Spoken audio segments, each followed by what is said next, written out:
arguing about the AIG controversy and the bailout and bonuses thing. He was saying that the AIG guys should get their bonuses. And he says, it's funny. Scott Depace used the argument. By the way, 100 people wrote this, and I missed it yesterday. Scott Depace, while discussing the AIG bailout bonuses, Scott goes, the executives should get their bonuses because it was written for in a legal contract. And then he said that the contractually and legally agreed to terms between the car companies and unions should be dissolved. He contradicts himself. Right. He says, like most Republicans, he's only for the executives. Yeah, he doesn't he's like not unions. for the working man. So the union contract should be thrown out and disregarded. But these contracts should be honored. Yeah. And also about the dog advice. I received a email from Sam Simon, who works with animals, and said I was 100% correct that you should never hit your dog. He said, as one of the nation's largest providers of free certified assistance dogs for the deaf, I must comment on your theories of dog training. Howard, you are unequivocally 100% correct. Hitting your dog accomplishes nothing. And the methods you described are the ones my trainers use for dogs that achieve the most elite level of training. Furthermore, I wonder why someone like Scott Depace would even get a dog. It appears that Depace, like his right-wing politics, is cruel and without empathy or compassion. I've heard that even Hitler was nice to his dog. Sadly, the same cannot be said of Scott Depace. Yes, Depace said on the wrap-up show he would continue doing whatever he described here yesterday, and then in about a month it would work. Yeah, and even like Jason said to me, isn't that a sign of low intelligence that, you gave him some really good advice, he asked for advice, and then he just can't absorb it. He can't. The Sam Simon Foundation will be happy to rescue Scott Depace's dog and find it a loving forever home. Oh. Where they don't hit. Yeah, where they don't hit. Hitting a dog, right, Fred? You've got dogs. No, dude, you just don't do that. It's like, it just makes them crazy, and it doesn't change the behavior. It just makes them afraid of you. Right. Scott, you were busted by the audience. What is your argument on this AIG thing? Forget the dog. You respect the contracts of the executives, but you don't respect union contracts. They're not comparable. Why? But, well, in the case of the car companies, my argument is that the unions are largely at fault for causing the company to fail. That's the not AIG. true. Hold on, that's my argument. The AIG contracts have nothing to do with AIG failing. Well, you could blame the executives for not getting the job done properly. It does. No, but these bonuses. Did you read the op-ed that I sent you? Yes, I did. And what did you think of that? There are some executives who had nothing to do with the failing of AIG, and they were promised bonuses, and now they're not getting them, and they're upset about it. So the guy's working for nothing. I understand that. But for the most part, you understand, in the one breath you say you have to honor contracts at AIG, but you're saying you don't have to honor union contracts. No, you I'm can't not have it saying both that. ways. I'm saying That's that what if you we're said. going to dump money into a company to make it work, you need to make sure that it's going to work from the start, or else you don't do it. And secondly, and in the case of the contracts, the union contracts, from what I hear, it costs $75 an hour for an American car company to make. I've heard that figure is misleading. And it's $45 for the foreign cars. You can't compete like that. And secondly, Sam Simon says what you're doing is wrong. Every expert that Tell Sam to go sit back on his mansion and just... Every expert that is employed by the Sam Simon Foundation, and there's many, all are dog trainers, agree with me. Have you ever spoken to a dog trainer? Seriously. I could care less, Fred. I've had dogs my whole life. Don't ask me again for advice. Don't ask me again for advice and then ignore it. Well, just because I got your advice doesn't mean I have to take it as gospel. Think you should be hitting your dog? I don't. It's not like the dog yelps when I hit her. Oh, come on. It's a tap on the ass, and she knows she did wrong. A tap on the ass isn't going to teach her anything. Yes, it is. No, it's not. And then I throw her outside. Not only that, she's not doesn't even understand why you're doing it. She does. No. She goes on. All right, then why yell? What's the difference? Does a lion tamer not use a whip? What do you want him to just talk to the lion? He's a fucking lion. Well, what's the difference? Lions eat people. Dogs are loyal pack animals. What's the difference between a lion and a horse? Does a horse use a whip? I saw the most. If you are not a dog lover after this, there is a video going around on the internet. Kid Chris sent it to me. I should send it to you guys. Yeah. Picture this: a dog is it's a like a homeless dog or so, or a dog that's lost, walking on a busy highway, four lanes. The dog gets hit by a car. Oh, I've seen that. Yeah. Miraculously, it looks like the dog's dead. It's laying there in the middle, and all the cars are just going and going. No one's stopping. Another dog sees this, runs out to help the dog, and she wants to drag the dog to the side of the road to help the dog. It doesn't use its mouth because she knows the mouth would hurt the dog. Pushes with her paws to move this dog. And this is a big dog. Pushes the dog to the other side of the street. Finally, people start to notice. And they stop cars and they try to help the dog move the dog. And it turns out both dogs are fine. And even the one that got hit is perfectly fine. Minor injuries. Wow. But imagine this dog is so loyal to another dog. And it tried to move the dog to safety. I mean, that's the most moving thing I ever heard. Yeah. You're never going to find. You're going to compare a dog to a fucking tiger? No, I'm just saying that they're animals. At the end of the day, they're animals, and they understand. Then do you need to mistreat them? Because I'm not mistreating. I'm loving that dog. I'm telling that dog how she's going to do well in my family. Tell her, don't hit her. Yeah, she doesn't speak. You can tell her. She does. They understand. They understand. What do you got, a lab? Yeah. A lab is as bright as a 3-year-old and can understand a vocabulary. Actually, I think the lab might be smarter than you. Yeah. Fred, you know what? I question your intelligence sometimes too, pal. Oh, come on. Fred's intelligence? Yeah. You think you're smarter than Fred? Bring it on, dude. Sure, let's take an IQ test. Bring it on. No way you'll beat Fred. I think I might. I think Fred has a great memory. But that's about it. No, it's more than memory. The guy's got basic intelligence. Listen, don't attack me. I'm quite intelligent. It was a joke. It wasn't an attack. You're also should I hit you with a newspaper to see that you understand it? What do you want to go up against Fred and name the subject? Name it. No, an IQ test would be fair. IQ test? Sure. He'll beat you. My money's on him. Well, let's see. Scott, I think you're a bright guy, but you're not smart. Let's bring it on.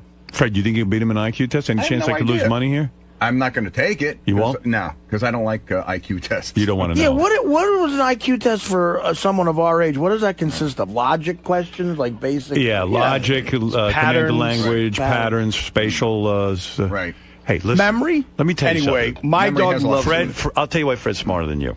Number one, you see him on this Win Fred's Money. The guy knows tons of shit. It's He's unreal. got great memory. Awesome. More than memory. Yeah, but that's knowledge. He's got knowledge. I'm not saying he's stupid. I'm just saying I am not. He plays an instrument. That shows me a high mathematical ability. I was great in math. Yeah, but can you play guitar? No, I've never bothered. No. Yeah, he's got a basic curiosity. Can he play golf? Can he play golf? Can he play golf? Any idiot can play golf. Oh, goodness. Go ahead, let's see what brilliant Gary has He to say. doesn't play music because he thinks it's stupid. He said as much. He thinks it's a waste of time. What do you mean? What did he tell you? What do you mean it's a waste of time? What does he talk about? He thinks that to send your kid to take music lessons when you know that they're not going to be great at it is a complete waste of time. Then why? Gary cannot even say what. But then why golf if you're never going to be genius? It's not what I said. What'd you say? I said that I would not be one to, if my child wanted to go to a college that it was all about music, I wouldn't support that. You didn't Why? say Because college. You said you wouldn't let your kid take lessons even as a grammar school kid. no, I wouldn't. Yes, you I did. just You said said that I from the would. office. I do not want to support. This thinking that you're going to get rich through music because I realize what if you just enjoy playing music? Yeah, to have fun. That's one thing. Yeah. If you start taking it serious, it's.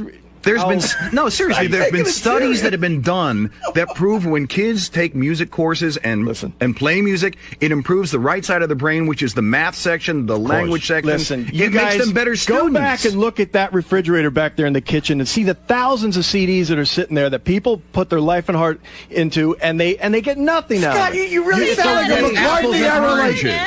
He's not, here's the thing. He's not being honest because he's saying Yes, I am. this was about, going to college. That I understand. Right. We had a long conversation in front of the entire office. Everyone will back me up. That if your son wanted to play an instrument, it would be okay. But you would not push your child to play an instrument now because you think that it's a dead end and that they're not going to learn anything Understand from the it. difference. If he came to me and said he wanted to play, I'd say sure, go ahead, that's fine. But I'm not going to sit there and go, you need to take guitar lessons because that's the way to the future. No, but you might want to know say something. that's I'm the going reason to tell you why do it. 100% wrong. My father, in fact, forced me to take piano. He didn't force me, but he said, "Look, I really think you should take piano." He didn't think I was going to be the next Beatles. But he said, gee, in my life, I always wished I knew an instrument. Me too, man. And I always wished that... I don't. Understand these are your opinions. That's because you have no imagination. Knowing how to play an instrument is so much fun in life that you bond with other people through it. I'm envious. It's a language. It's like learning Spanish or learning something. It's something that but brings you never learned closer to sports. Isn't that aren't you missing there? Yes, I am, and I wish I had. That's what I'm telling you. I wasn't going to be Babe Ruth, but the fact is, I wish I had been more active in my earlier life. I have a big regret about that. And what do you think is more important, sports or music? Both. Yeah, but Scott, playing piano or guitar, you could do when you're 80 years old. You don't have to choose one or the other. It's called an enrichment in life. My opinion. Why read a book? But he feels like why play golf? Why? Because it's fun. I do it for fun. I would never sit there and quit my job thinking I'm going to join the pro tour. Do you want your kid to read literature? Sure. Why? He's not going to be an author. Right. Because come on. That's what do you mean? Don't you think it's a quantum leap to say that because you encourage your son to take an instrument, that in 15 years he's going to throw his life away trying to follow that dream? You're just letting him play music, have fun. It opens up a whole world. I am saying there are many other things I would choose over music that I would encourage him to do. See, this is That's where at the bottom of my list. This is where behind his back. This is where behind his back we have the conversation like maybe he's not that bright. No, but Scott, you sound like you're anti-creativity. Because this guy right, he is anti-creativity. Let me tell you something. I'll tell you why you're not bright. I'll tell you why you're not bright, and here's the reason. Do I have to sit here and listen to this? People who are cavemen because I'm so smart, beat animals into submission. I don't need to beat anything. I don't need to hit my kid. I don't need to hit my dog. I can look at a dog and reason with a dog. That's how bright I am. See? You, on the other hand, are like a caveman. You say, I get frustrated, I'll hit the dog. Look, I have had dogs my whole life, a lot more than you ever had. And you've done the wrong thing. And it's always been right. It's always been perfect. I've always had a great dog. And so how come it's not working now? There's a proven track record, and I'm going to continue because I haven't been doing it too long. My wife made me do this stupid squirt bottle crap and listen to guys like you. So my way will work. Don't worry about it. It won't. It will. Trust me, that dog can be eating your pot roast when your back is turned. Yeah.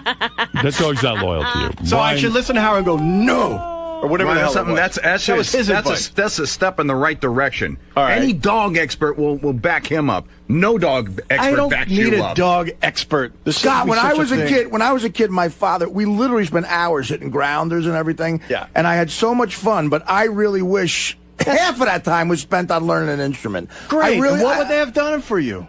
I don't get it. What do you mean, what would it have done? You know what? It's fun. It's like your golf. It's fun. I'll tell you what, in the professional now. I don't say you shouldn't. I'm telling you my opinion about my son. I'm not going to push him towards music. You're going to deny him fun. I will push him towards golf. Music is a very important part of life. I agree. And for a child to have an understanding of music theory is an advanced child. And you're giving them something. It's like swimming. You're giving them something. Don't see it. Can you explain that? Music theory. Why? Because you're a bore. This is one of man's greatest inventions, music. It soothes the soul. Yeah. It's educational. Have you ever played an instrument, Scott? When you play an instrument, I took 2 drum lessons and quit. When you play an instrument with other people. When you play an instrument with other people. Fine. Have you ever... When you see these musicians Howard's never played golf. He can't comment on golf. When you see but that's something I should learn about. There's a lot of things to learn about. You got to prioritize. Yeah. And your priorities are out of order. Oh, according golf to you, is not more Mr. important Expert, than music. You're going to list my priorities? Yeah. It's crazy. No, because you're not advanced. You're a very, very simple human being. You teach your son to be closed-minded in that area. That's horrible. You're realize how off. wrong you are. These are opinions of yours. No, I don't realize how wrong I am. I'm trying to help you now because you're not as advanced as I am. I'm very, very bright. I'm considered a genius in a lot of areas. So why would you assume you know what you're doing? I'll take an IQ test against you, Why too. would you assume you know more than I do? Why would you assume you know more than I do? Because I'm a genius. Well, I am the genius, too. No, you're not. You've not excelled in anything. Okay, Howard. You haven't. So I have. You've excelled in one area. I agree. You've excelled in radio. Well, how many areas have you excelled? How many areas have you excelled in? Oh, man, I don't know. So don't belittle my genius. So assume that you're at the feet of a master now. You're a genius. And you're learning from in me. Radio. No, I'm a genius. Not like. They don't just say you're just a genius in radio. I'm a genius.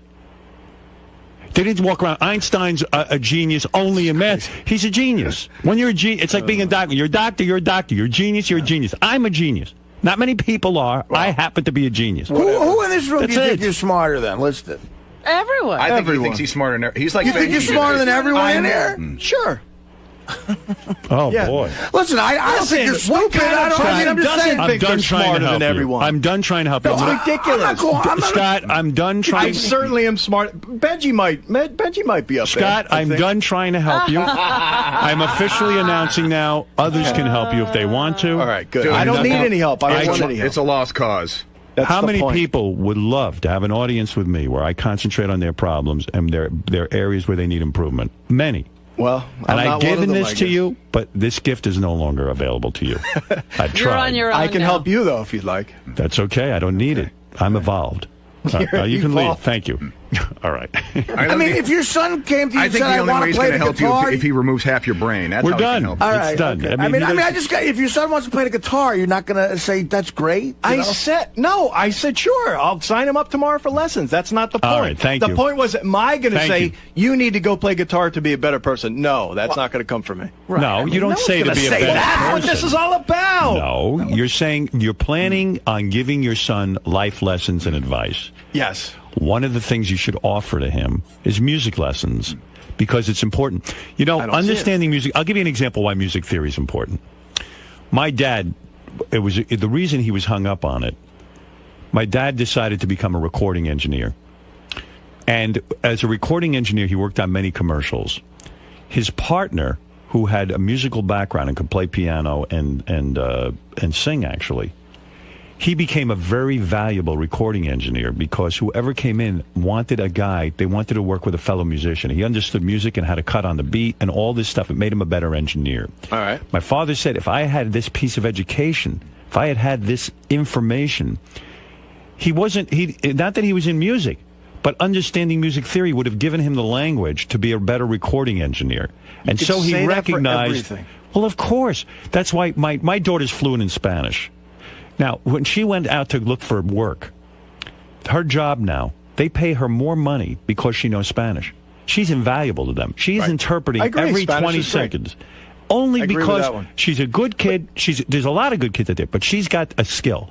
So what you try to do is, as a parent, to take the skills that are golf's a skill too, and it's good for business. You go out on the golf course. I would argue better for business than music is. There's something very important about an athletic background, but even more important is to give them the language of music and theory. Not that they're going to become the Beatles. Maybe they will. That's wonderful.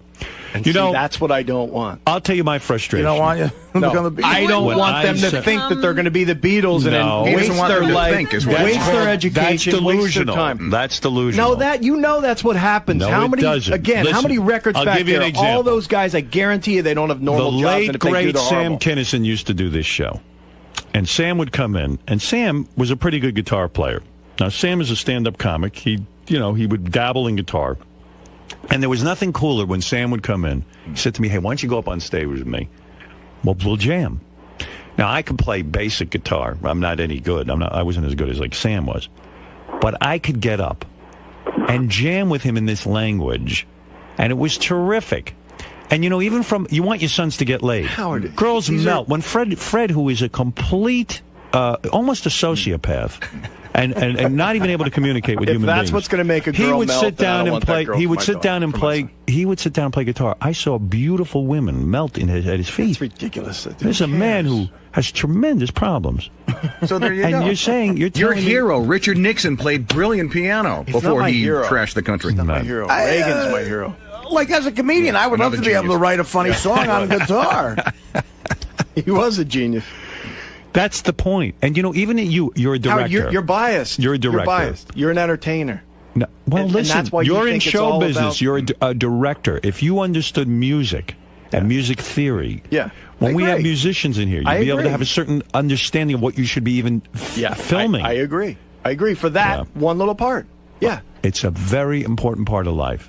You know what? I'll use, Depace's argument against him. Why did you invent the video caddy? Do you think the world was really waiting for another piece of useless junk? Yeah, that's a good point. See, that's just it. There's a perfect example that you don't play golf, so you don't understand how important a device like that I can go down to be. the U.S. Patent Office. I can find thousands, millions of patents of useless inventions. So were those people stupid, too, to try and follow a dream? They wasted their time. No, that's ridiculous.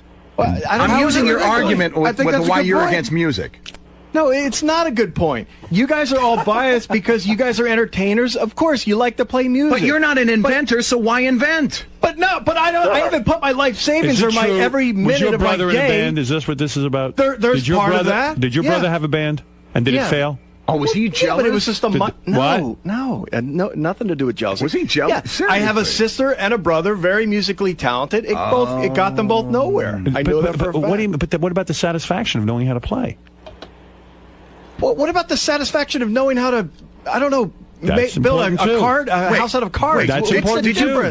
I got another question. There's a huge difference between a house of cards and learning to play music. It's a language. That statement makes you sound dumb. All right, I can hit a golf ball straight. What about that? You think playing a house of cards is as important as music? No, Howard. Listen. You know what? I told you I'm a genius. I can't waste my time with you. You should learn how to play golf because you don't understand. Robin's right. Why is this continuing? Even Robin is saying. Shake your head, Robin. Go ahead.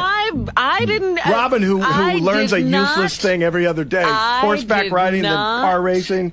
What else you got? Say a word during this entire. No, she didn't. Stupid So why attack her? conversation. Why are you attacking Robin? Because I look at her with that face, and she's back and forth with her head. You don't know what my face meant. Why are you interpreting I can read it.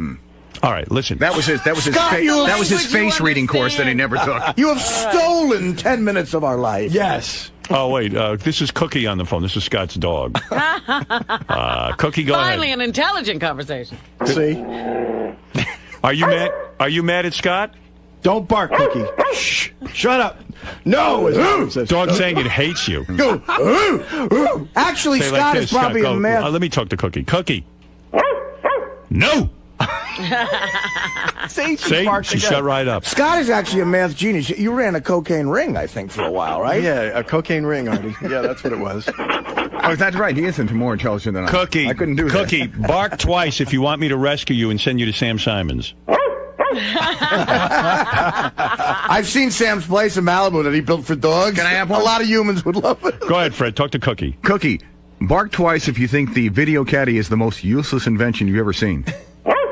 Cookie, bark twice if you think a career in music is horrible. Oh, that dog hates you. I told you the dog was smart. Cookie, are you embarrassed that your name is Cookie? Bark twice if you are. Yes. Wouldn't you like a more masculine name? Bark twice if you say yes. Yeah. My son named her. Hey, Cookie, when I say the name Scott, what do you think? There you go. All right. All I can say is thank God Scott wasn't Sebastian Bach's father. Hey, Cookie, bark twice if you want me to hit Scott with a newspaper every time he does something wrong. All right. Very good, Cookie. Thank you. I'll see you later. That's Cookie the dog. All right. We'll be back right after these words. Thank you, Scott. Yeah. I am not going to be the one going, hey, you have to take this music class. That's all I'm saying. If he says, Dad, I want to take a music class, Dad, I want to learn guitar, I said, great. Where do we sign you up? Let's go figure it out. And I would do that. What if you want to play the flute? What if he came to you and said, Dad, I want to play the flute? That would be something you're... I'm just asking a question. That's what brass instrument they offer usually in 3rd or 4th grade. It's fine. Okay. It's fine. Checking. Yeah. Okay. That's not so bad. It's all my point is if my son says, I want to go to college to learn music, I'm going to say, you know what? You're going to have to find out how to pay for that one yourself. Thank you. But you'll pay for college if you want to go for, say, politics or history. Any of the business, history, no. That's another no-no. What else is useless? English, probably not, because the only thing you're going to get there is probably English maybe, but most of English jobs, I guess you would end up being like a teacher or something. Generic art, liberal arts degree? You can use English for anything. I wouldn't pay a lot of money. You can use history for anything. You can use anything for anything. No, in fact, most people who go to law school are political science majors, English majors, history majors. Exactly. Right. I wouldn't pay for law school. Cosmetology? Because that's a whole nother... No. Why not? That's a great living, man. I have 2 male boys. So you don't let them if they wanted to be, if they were like, hey, Dad, I love hair, I love the art of hairdressing, that's what I want to pursue? No, thanks. Art major. They can, I'm sure that degree probably Podiatry? Is that okay? Podiatry? Sure. Art major. Art major, no. Why would you learn something that you're not going to use at your job? This is what my mother said. She goes, well, what are you going to do? Go work at a history firm? What are you going to do when you get out of college? You're going to go get a big job at the history? Let me tell you something. There are some jobs with history, but not many. No, but you're thinking too. See, this is you thinking too literally. You don't necessarily take your history degree and go become a curator at a museum. You use your intelligence and you can take it further. You can do anything you want with it. So you're saying in this job, which is a communications job, you don't use any of your communication skills you used at college? No, what if you had only taken history and then ended up in this job? Wouldn't you then be worse off at this job? Well, I can't possibly answer that. Well, I think I can. Yeah, of course. Of course you would. And if not, then your communication degree is worthless. It's not just history. You learn analytical thinking. You learn how to interpret facts, how to research, how to read. That's like me learning the golf program and deciding to be a musician. No! No! I'm sorry. You said building a house of cards. It's just I obviously was trying to. Right. Okay. Well, that's what I said. It's a bad example, but the point is horrible example. Tim's gonna faint. I know people in LA who moved to Los Angeles to go to guitar school. Yeah. Fucking what a waste of time. They would sit there and fucking play and they had a stage presence class. Why is it a waste of time? Because they don't make a career out of it? Yeah, right. It's a great hobby to have. This was their college. This was what they were 22. This was what they were going to do as a career. Look, if my kid says, hey, Dad, I really want to play guitar, I'm going to say, let's go buy you one right now. Absolutely. But if it's up to me to go, hey, Kyle, you're not interested in music yet. Come on, I want you to start taking classes. What if he does that? What if he has some aptitude and wants to pursue it? What are you going to do? Like, at what point do you kill the dream? At the point where it starts getting in the way of what he needs for the rest of his life, his education. When he says to me, I want to go to a music college, I go, work at it. Find your own way. I'm not paying for it. Oh, that is so. Who are you, Bing Crosby, for Christ's sake? The point is, I would not support paying for something that I didn't feel was a smart decision. You're going to let that you're not going to let any of your past influences affect what your daughter might want to do. If she says, I want to go, Dad, I want to put everything I've got into making a new type of a Barbie doll. Are you going to say, okay, let's go ahead? I wouldn't do it blindly, but if she was good at it and she had the skills, and I would loan her the money to do it. I wouldn't give it to her, but I'd loan it to her. What if when Duke turns 18, your young son Duke turns 18? Kyle. Who's Duke? Duke's the dog who died. His late dog. Oh, I'm sorry.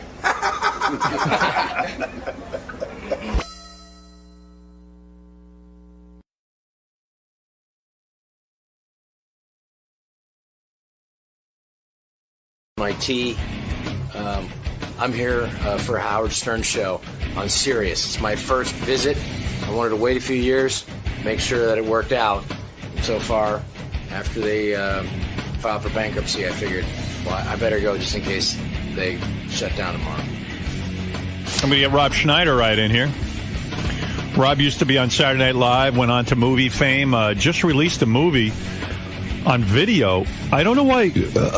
excuse me. I don't know why they didn't put this in the theaters, Robin, because I think it's real funny. Big Stan. Here's the star of Big Stan. There he is. Hey, Rob. That's a great movie, man. Thank you. You see it? Fuck yeah. It's funny as hell. Oh, thank you. You see, this movie, Big Stan, that Rob just put out, he directed it. And why didn't it come out in the theater? Would have done well. It's just, you know what? It would have done well. It was a little movie, and it just kind of got lost. The company that had it went bankrupt. But why is it a little movie? What do you mean little movie? Because it didn't get to be, like, we made it for not a lot of money. How much did it cost to make a movie? Like you directed it, right? $6 million. Which in today's world of movies is like almost nothing. Yeah, that's like usually what my salary used to be. So right, that was your quote. This movie, it's very simple. Rob's character is afraid of getting ass raped in prison. How do you come up with these ideas? I don't know how you come up with it, but it's really funny. This guy's afraid of being ass raped in prison. Yeah. So he's got a really hot wife. Did you bang that chick who plays your hot wife? No, but you know what? Right after the movie, she became single. It was just one of the things. She was engaged during the whole movie, and then after. She looks great, huh? She's from a house. She's way cute, that chick. Yeah. Oh, I thought for sure you were banging her. Isn't he a married man? Wasn't he a married man? I'm divorced, man. Oh, now you're a a divorce man. Weren't you married? Were you married to a Playboy chick or something? No, that's David Spade. No. Who were you married to? You were married to just a nice girl. I don't like famous girls. I like ordinary girls. I always fall for the waitress. You know what I mean? But Normal I saw a picture. That's bullshit because there's Artie. Hey, Artie. I saw a picture of a chick that you she was hot though. Dated Nicoletta or Nicolette or something. Something like that. Sounds about right. My God. Yeah, she was good looking. That was no regular chick. Yeah, you're right. No, she was a hot regular. What was she, a model? No. She's a graphic, or she is a graphic artist. She was perfect. No, what happened? What went wrong there? Did you move her in with you? I guess she just realized, what show business life's not that healthiest. Why is it? Oh, you were cheating? No, I wish I was. I wish I had an excuse for why she didn't want to be married anymore, but she just didn't. Wait, the chick you were married to? That's the one. No. Oh, that's Nicolette? No. It's something like that. I'm not allowed to talk about her, but yeah, it's something You're not like allowed to talk about your ex-wife? In the divorce, She's you Brazilian. can't even mention her? No, that was part of the divorce thing. Wait a second, I'm confused. She got all the cash, I got the dog, and then I'm not allowed to say anything about her. But no, she's a good girl. Wait, but can I just understand your chronology here? She's too young. You got married, what, like 2 years ago? 6. 6 years ago. Okay, you got married, and then you got divorced. Yes. Okay. And then we still went out for like a couple of years after. Oh, you did? I couldn't let go. Okay, because she was that hot. Yes. And so part of the divorce is you can't talk about her or anything, which is smart because, you don't want to pay more money. She's got all the money. Did you really lose all your money?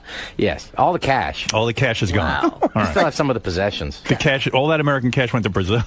Yeah, all that. So she's a very wealthy woman now. She's twice as wealthy. She did good. She did all right. Yeah. But you know what, though? But then you started dating. Yeah. And then, who is this Nicoletta T? I saw a picture, and someone said to me, this was Rob's girlfriend. Well, I'd love to see it. I mean, bring in the picture of Rob's girlfriend. What he's saying, it's probably the same girl. No. It's got to be the same girl. It's not the wife. Sure? I don't think so. It's got to be. Was your wife's name But I'm dating a Nicolette? great girl now. Wait a second. Was your wife's name Nicolette? No. I can't. I don't want to say her name. No, don't say her name. But yeah, no, it wasn't That Nicolette. But it costs sounds more money? like that. It's kind of exotic name. She's Brazilian. You're dating a girl now? Yeah. And she moved in with you? She's moving in next Friday. Are you going to hold on to this one or This what? one, yeah, totally. I mean, I went through the Rolodex on my phone, got rid of all the girls' numbers. I'm doing the whole thing. Really? How long have you Editing been my dating? Facebook, the whole thing. Wow. Getting rid of the evidence in the house. How long have you That's been taken dating some this time. one, Rob? A few months. It's good. But you could end up cheating. That's what broke up the first marriage. No. Actually, it wasn't cheating. It just she just discovered she was married to me, and just you know what? This isn't that great. It seemed I heard good. you were cheating. No. You're confusing me with David Spade. You sure? I think so. I wish I was cheating at this one. I don't know. To be honest, I think when we were dating after the divorce, I think I did do some cheating. Because yes, that's true. Yeah, because I remember one movie you were doing. I think when you were shooting Deuce Bigelow 2. It's kind of hard. You're in Europe and you're surrounded by beautiful girls. Yeah. You get a lot of pussy. People fly under the radar. You're not like a David Spade. I fly deeper under the radar than David. Spade had a kid, with a Playboy playmate. I know. Is that your worst nightmare? Playboy playmate. Right. I know, but the worst part of that nightmare is that he can't even she doesn't even live in the same continent vicinity. Yeah, it's not in the same area code. Well, you remember, Rob, when we were the last time we were in Vegas, maybe he sent over auditions for chicks for. The audition. Yeah, that's what I was going to say. Remember the audition tape? Deuce Bigelow, European Gigolo. Yeah. They were only the hottest chicks I've ever seen in my fucking life. That was pretty darn good. Oh, my God. I got to tell you about Rob's new movie, because it really is good. Sounds great. It's called Big Stan. It wasn't in the movie theaters, which should have been. It was in the movie theaters like in Mexico, and I got it in Spain, Australia, Bulgaria. That's a shame. Germany. Yeah, this movie's really funny. Now, I'm not bullshitting you. This movie is unbelievable. So Rob's this super successful rip-off real estate guy. He gets busted, and judge gives him 3 to 5 years in prison. Big Stan. So Rob's got this hot wife and everything, and he's freaking out because the only thing he knows about prison is you get fucked in your ass. You get ass raped. Yeah. So he runs into some guy who was actually in prison at a bar. You know who that was? Yeah. I was surprised. I saw it in the credits. That was the guy who played Grizzly Adams. Grizzly Adams. Oh, Dan Haggerty. Dan Haggerty you found? So listen to he was this. great. Yeah, he was really good. says to him, man, look, he looks at Rob and he goes, I'd love to see you what are Dan going to Agnew get looks like. so ass-fucked in prison. Like, everyone's going to fucking rape you. So Rob's freaking out. He goes to karate school. And in karate school, you've been to karate school, Robin. You know, they just have, he's a yellow belt. He's going nowhere. Nobody I'm a can yellow beat belt. anybody up with a yellow he's belt. got Nobody's 6 afraid months, of a yellow belt. He's got 6 months to learn karate, Right. or else, you know, it's over for him. Because in prison, everyone is just going to be raping Rob over and over and over again. So Nazis, raped by Nazis? he runs into David Carradine, Kung Fu, Yeah, he's great. who Rob brings to his house, and he starts training Rob. Well, within 6 months' time, Rob becomes like a killing machine, and he even learns the finger of death. He can take one finger and fucking like punch it through a brick wall. Oh, really? That's how powerful he is. He becomes like a master. So I don't want to ruin the whole movie, but he goes to prison. And he right away he has to beat the shit out of like the worst rapist. You can't ruin this movie because every scene you've described, I want to see. Yeah, that's right. He beats up this black guy. Bob Sapp. He's a mixed martial arts guy. 400 pounds.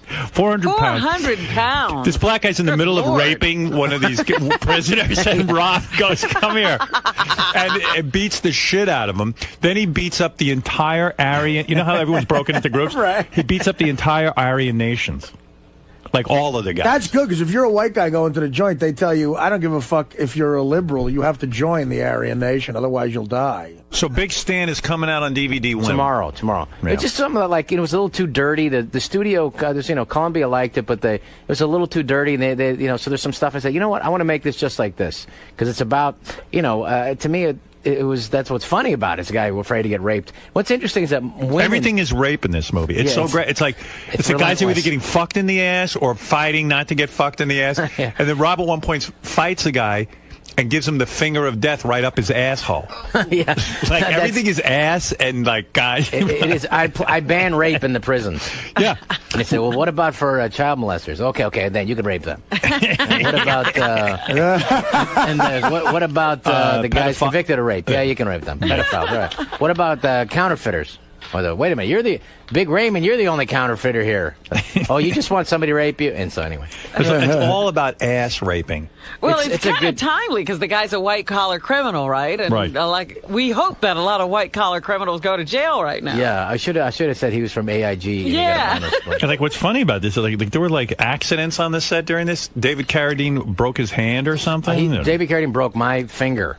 Broke your finger? Yeah, he broke my finger. We're doing the sticks, and David's the best. I love Are you David. a martial artist? Well, I did it for 7 months for the movie, and it took forever to get the money to make it. So at one point, as a director, I'm going, oh, this is ridiculous. And at the same time, I was like, wait, I got time to learn this stuff. Because the two sticks, the Screamer sticks, are a lot of fun. They're Filipino. Like the guy, it was great because you can just get on the phone when you're making movies. You know this, too. Right. You can just call people, and they'll show up. Like, who taught Bruce Lee?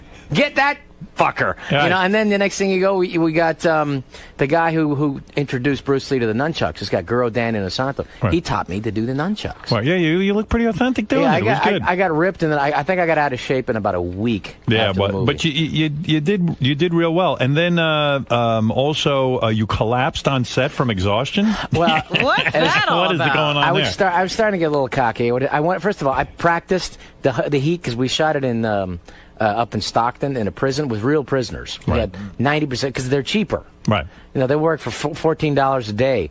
So we said, okay, we can afford those guys. But then the caterers, they had the refrigerators out there and plugged in, and it was 114 degrees in the day. And then eventually, the 5 eggs I had, every morning, I'm eating the eggs. And what did Bruce Lee eat? 5 eggs? I'll eat that. So then, anyway, I ate 5 poison eggs.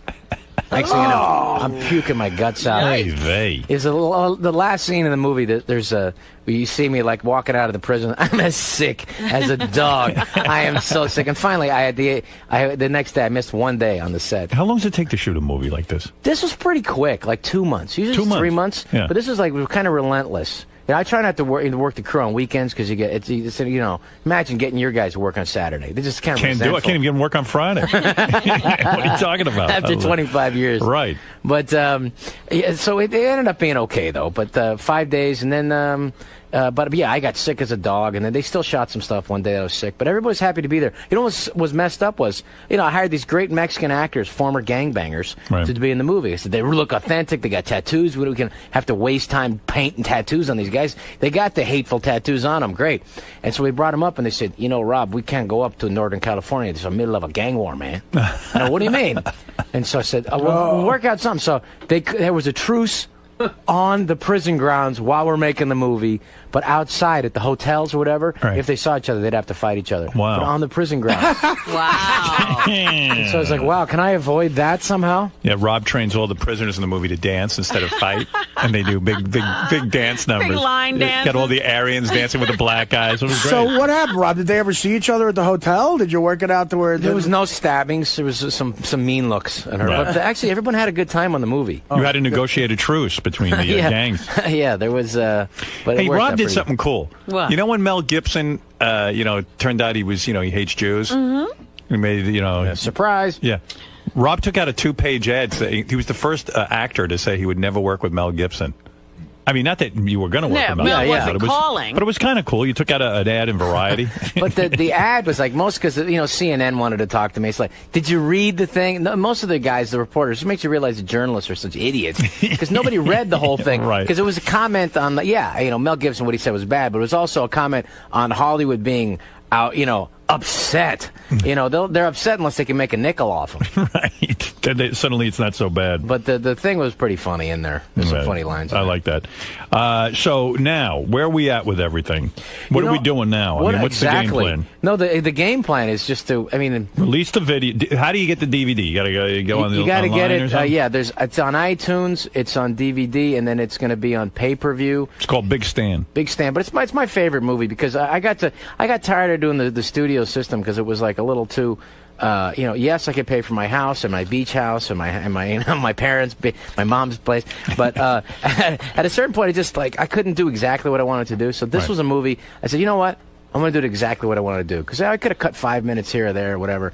But, I got great actors, Henry Gibson, David Carradine, Emmett Walsh. Yeah, it looked like you were having fun. And everyone was happy to be there. That's good. How come Adam Sandler's not involved in this? I thought you guys do everything together. I wanted him to come and do a small part in the prison, but I thought, let's just let this one be separate. Yeah, you didn't even bother him on this one. No, I didn't. You're right. Right. You're never going to sell out? You know what that's like? Like you ask favors from people. It's enough. You go, you know what? You didn't need him for this one. That's what I figured. Right. Are you never going to sell out and do a children's film and that whole thing? Yeah, if I have to, absolutely. Of course he'd sell out. Of course. That's what this is about. He's got a hot chick moving in with him. Yeah, I know, I do. But the thing is, there's nobody, what I take pride in, Artie, you back me up on this. Go ahead. There's no company, there's no place, there is no agency that's keeping track of everybody's personal integrity. Right. You got to pay the bills. Yeah. You know what? I got to do that commercial in Japan if I have to. That's right. Certainly back you up on that. And why were you in Israel? You know what? I've never been. And my dad was his dream to always go. He passed away. Are you Jewish? My dad was Jewish. My mom was a Catholic. So when I go to confession, I bring my attorney. Right. But no, so my dad never went. And then I got invited. I met all these great Jews on Zohan. Oh, that's right. You were in Zohan. Yeah, I played the Palestinian guy, and so I figured between wars, go check it out. Weren't you afraid to go to Israel? I mean, not really. Maybe I'm stupid or something. You didn't think you were going to get blown up or something? No, I was in Tel Aviv. Tel Aviv was like Miami. You meet any hot chicks there? Honestly, some of the hottest women I've ever seen in my life. No kidding. Well, because were you able to bang there, or is there a language problem? Well, you know what? Jewish girls and banging them, they got to do the whole third date thing, and I wasn't there that long. But there was these great-looking French Jews that I'd never. First of all, I thought the French gave up their whole Jews. That was the whole thing about the French. Right. But they apparently a couple of them survived, and some hot ones because they're loaded with them. What happens is because there's anti-Semitism that's coming back in Europe and stuff. So a lot of the safe, good place to go is where there's other Jews. Right. Where we outnumber the rest. And so it was just incredible. Summertime there, you got to go. No kidding. It was fantastic. But you didn't get laid. Well, no, not as much as a little little bit. Not a lot. I would say I was not the full-on David Spade. 25% David Spade. Right. Spade's the king of all you guys from Saturday Night Spade, Live. I don't know how that worked out. He is like a stud. Like, he fucks everybody. No, but he just, you know what it is, I think? It's because they look at him and go, oh, that guy's not going to try to fuck me. Look at him. He's tiny. How could I could defend myself? And the next thing you know, they're getting banged by him. He's relentless. But I mean, well, you're hung up on the height thing. He's about the same height as you, right? Yeah, I mean, you yeah. guys are about the same I'm a little height. thicker. I think I got a little... I mean, you actually have a little more manliness to you, right? Yeah, You're exactly. thicker. You would think that worked, but I don't know. I think David puts more time into it. If there was a doctorate in getting pussy, he would be like a professor emeritus at MIT. I would want to learn from Spade how to get pussy, because like, any good-looking guy can get pussy, but Spade's like us. He's not the handsomest guy in the world, and yet he gets all the top chicks. But he's put in his time, though. I mean, he's put in 3 decades, and he's got all the moves figured out. He does. The other thing Spade don't give a fuck about, and I respect this, he doesn't give a shit. Like, he'll do a shitty sitcom, and some other guys will go, well, you want to be on a shit sitcom like that? It's not that funny. He'll go, I could give a fuck. I'll just make my lines funny. He's making a fortune. And I'll get a fortune. He's likable in anything he does. Right. And then I'll just bang chicks that I meet on the sitcom set.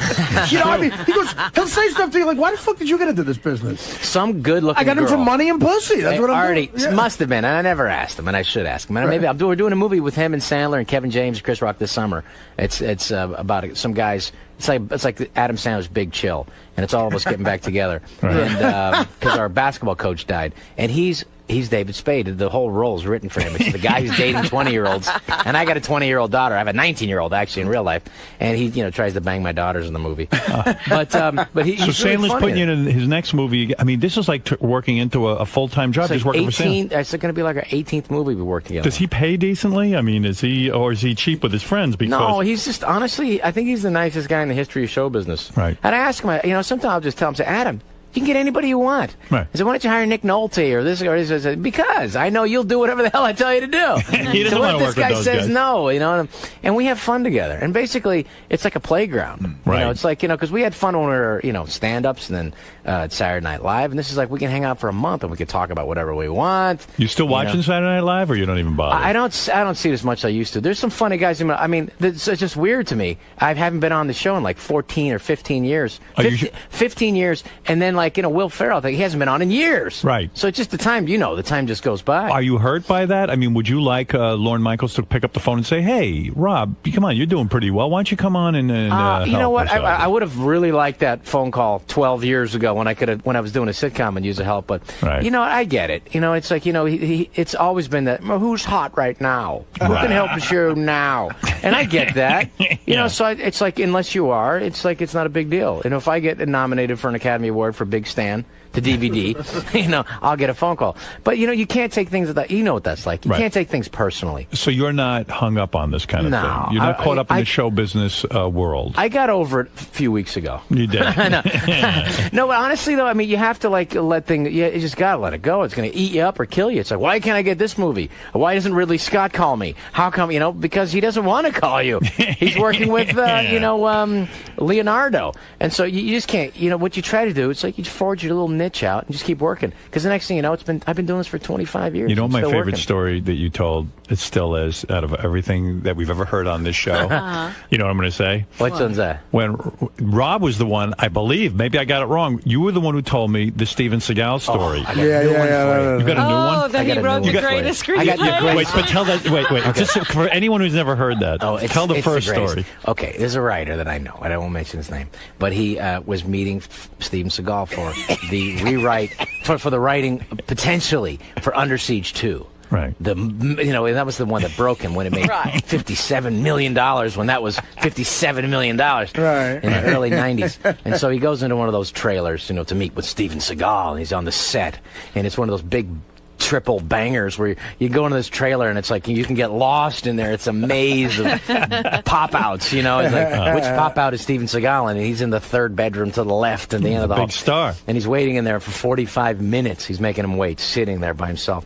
Finally, Steven Seagal emerges from one of the other anterooms in the mobile home. And he comes out and he said, I just read the greatest script I've ever read in my life. He goes, really? Who wrote it? I did. That's great. But I will tell you, there's a newer one, and I think it's even superior. It's this has happened. I just heard that because I collect those stories like jewels. Anytime there's a Steven Seagal story, like I love the Jamie Presley one. Was I'm an expert in shiatsu massage. Please let me massage you. You know, you told me that one. And next thing you know, she's having her boobs grabbed on by him. I'm an expert in shiatsu. Let me give you those titties, baby. So anyway, he's doing a movie. He's doing a movie with Keenan Ivory Wayans. Right. And I did one, and that's where I heard Keenan tell me this story. I hope he doesn't mind me telling this story. But Steven Seagal had just met with the Dalai Lama. And apparently, if you give enough money to the Dalai Lama's charities, eventually you get something out of it. Right. And so the Dalai Lama made him a deity. Wow. A god. Some Tibetan Buddhist. That must have really appealed to his ego. Oh, yeah, no, it must have. No, so anyway, he comes to the set after he makes you the Dalai Lama, and he comes, now he's a god. He comes to the set, now he was Steven Seagal, now Steven Seagal. Now he's Steven Seagal, the god, the deity from the Dalai Lama. And he comes to the set, and he's there, and Keenan says, so what? I just met with the Dalai Lama, and he, in his wisdom, decided to make me a deity. And he gives the karang the ding da dong whatever. And then I feel a difference. I feel like an enlightenment, the sense of that I can do something now, and everything just seems to come into place for me spiritually and in my career. And I feel like it's certain things now that never made sense to me make sense to me on a universal level. And his assistant comes up to him and says, hey, Steven, your ex-wife called. She can't bring the kids over this weekend. You tell that fucking cunt. If she doesn't get those kids over here, I'll break her fucking neck. Deity. Yes, I had no idea he was made a god by the Dalai Lama. No wonder he doesn't do movies anymore. I like He's that. a god. He was made all a god. his wisdom.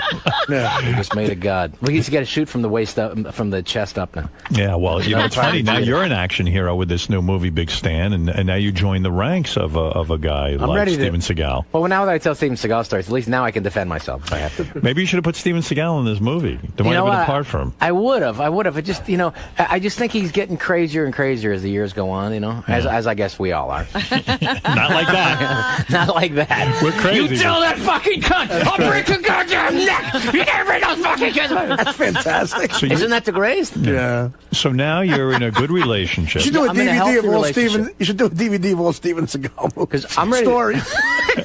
Yeah. I want to recreate them and play him. That's a good idea. Your next film. I've got actually, I did a comedy CD because I got to do exactly what I wanted to do, and it's absolutely filthy. I think you guys will like it, but we did a video of it. I think it's going to be on howardstern.com if you guys want to check it out. Okay. And it's Iraq Love, about a guy going to Iraq, and he's talking to his girlfriend. He said, hey, listen, if anything happens to me over there, just want you to know I love you. I'll be thinking about you.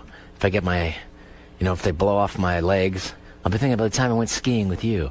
And, and we skied, and I beat you all the way to the bottom, and then I stuck my hand down your ski pants. There's just so much I want to do with you.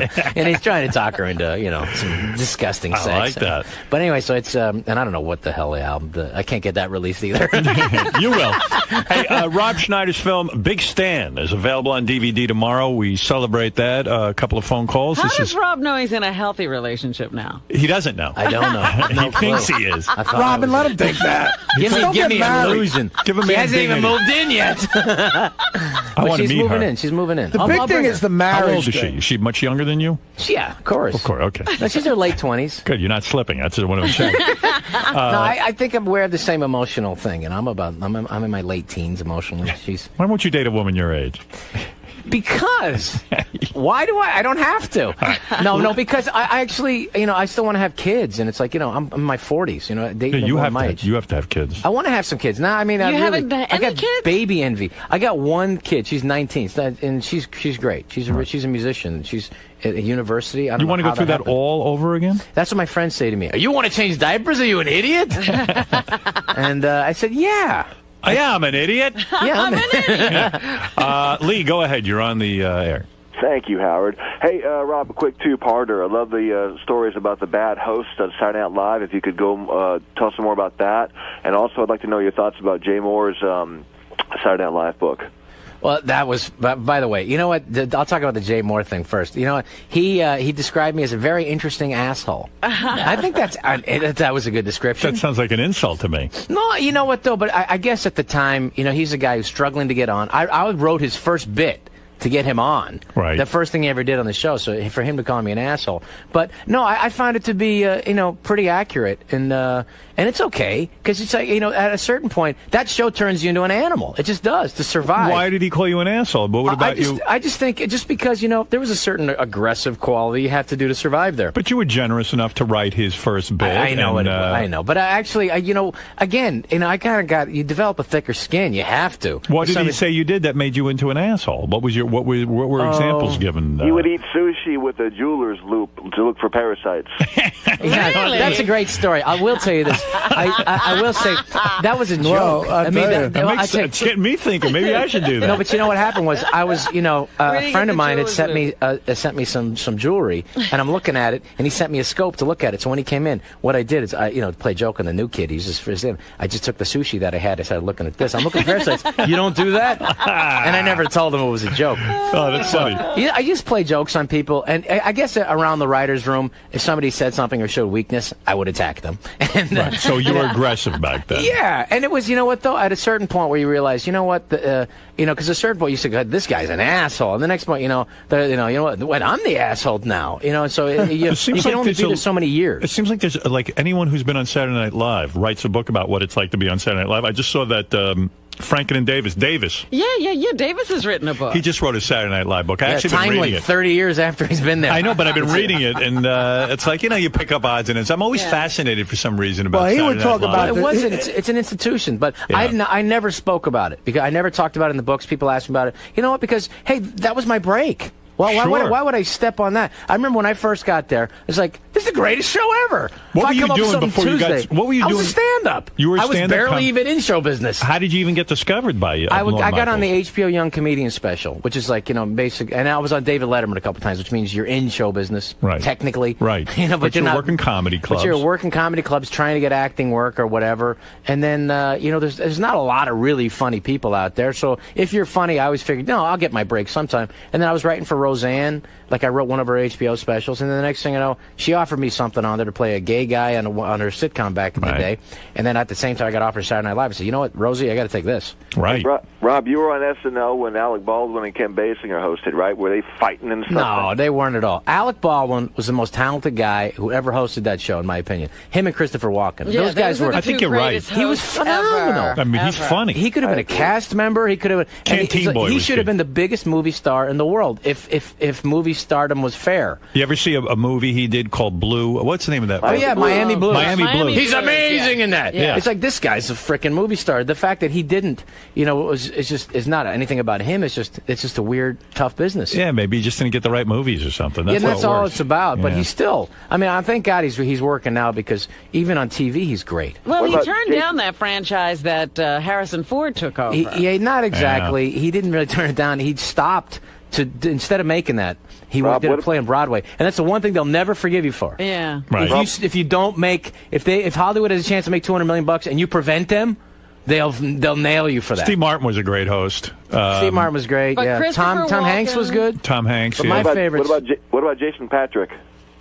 He was, he's a really nice guy. I just think some stuff doesn't fly. His personalities don't cater to being explosive, and you got to. Who is the worst? God, when I was there, well, I don't know. There's the first show that I ever showed up on, Deborah Winger was in the dressing room crying, going, I can't believe you talked me into hosting this. It's awful. And she's crying. I go, is it like this every week? Gee, why do people do this? Yeah, I know. But even like, but who was really terrible at it? I don't know. Some of the stiff guys, like Jeremy Irons, I don't mind saying, was kind of a stiff. Yeah. And he just won the Academy Award, and he said something funny to me, which I thought was kind of a dicky thing to say. Because, like, when you first get started there, they give you, like, the shit jobs, which you don't realize are shit jobs. So will you write the monologue? You're right, nobody wants to write the monologue.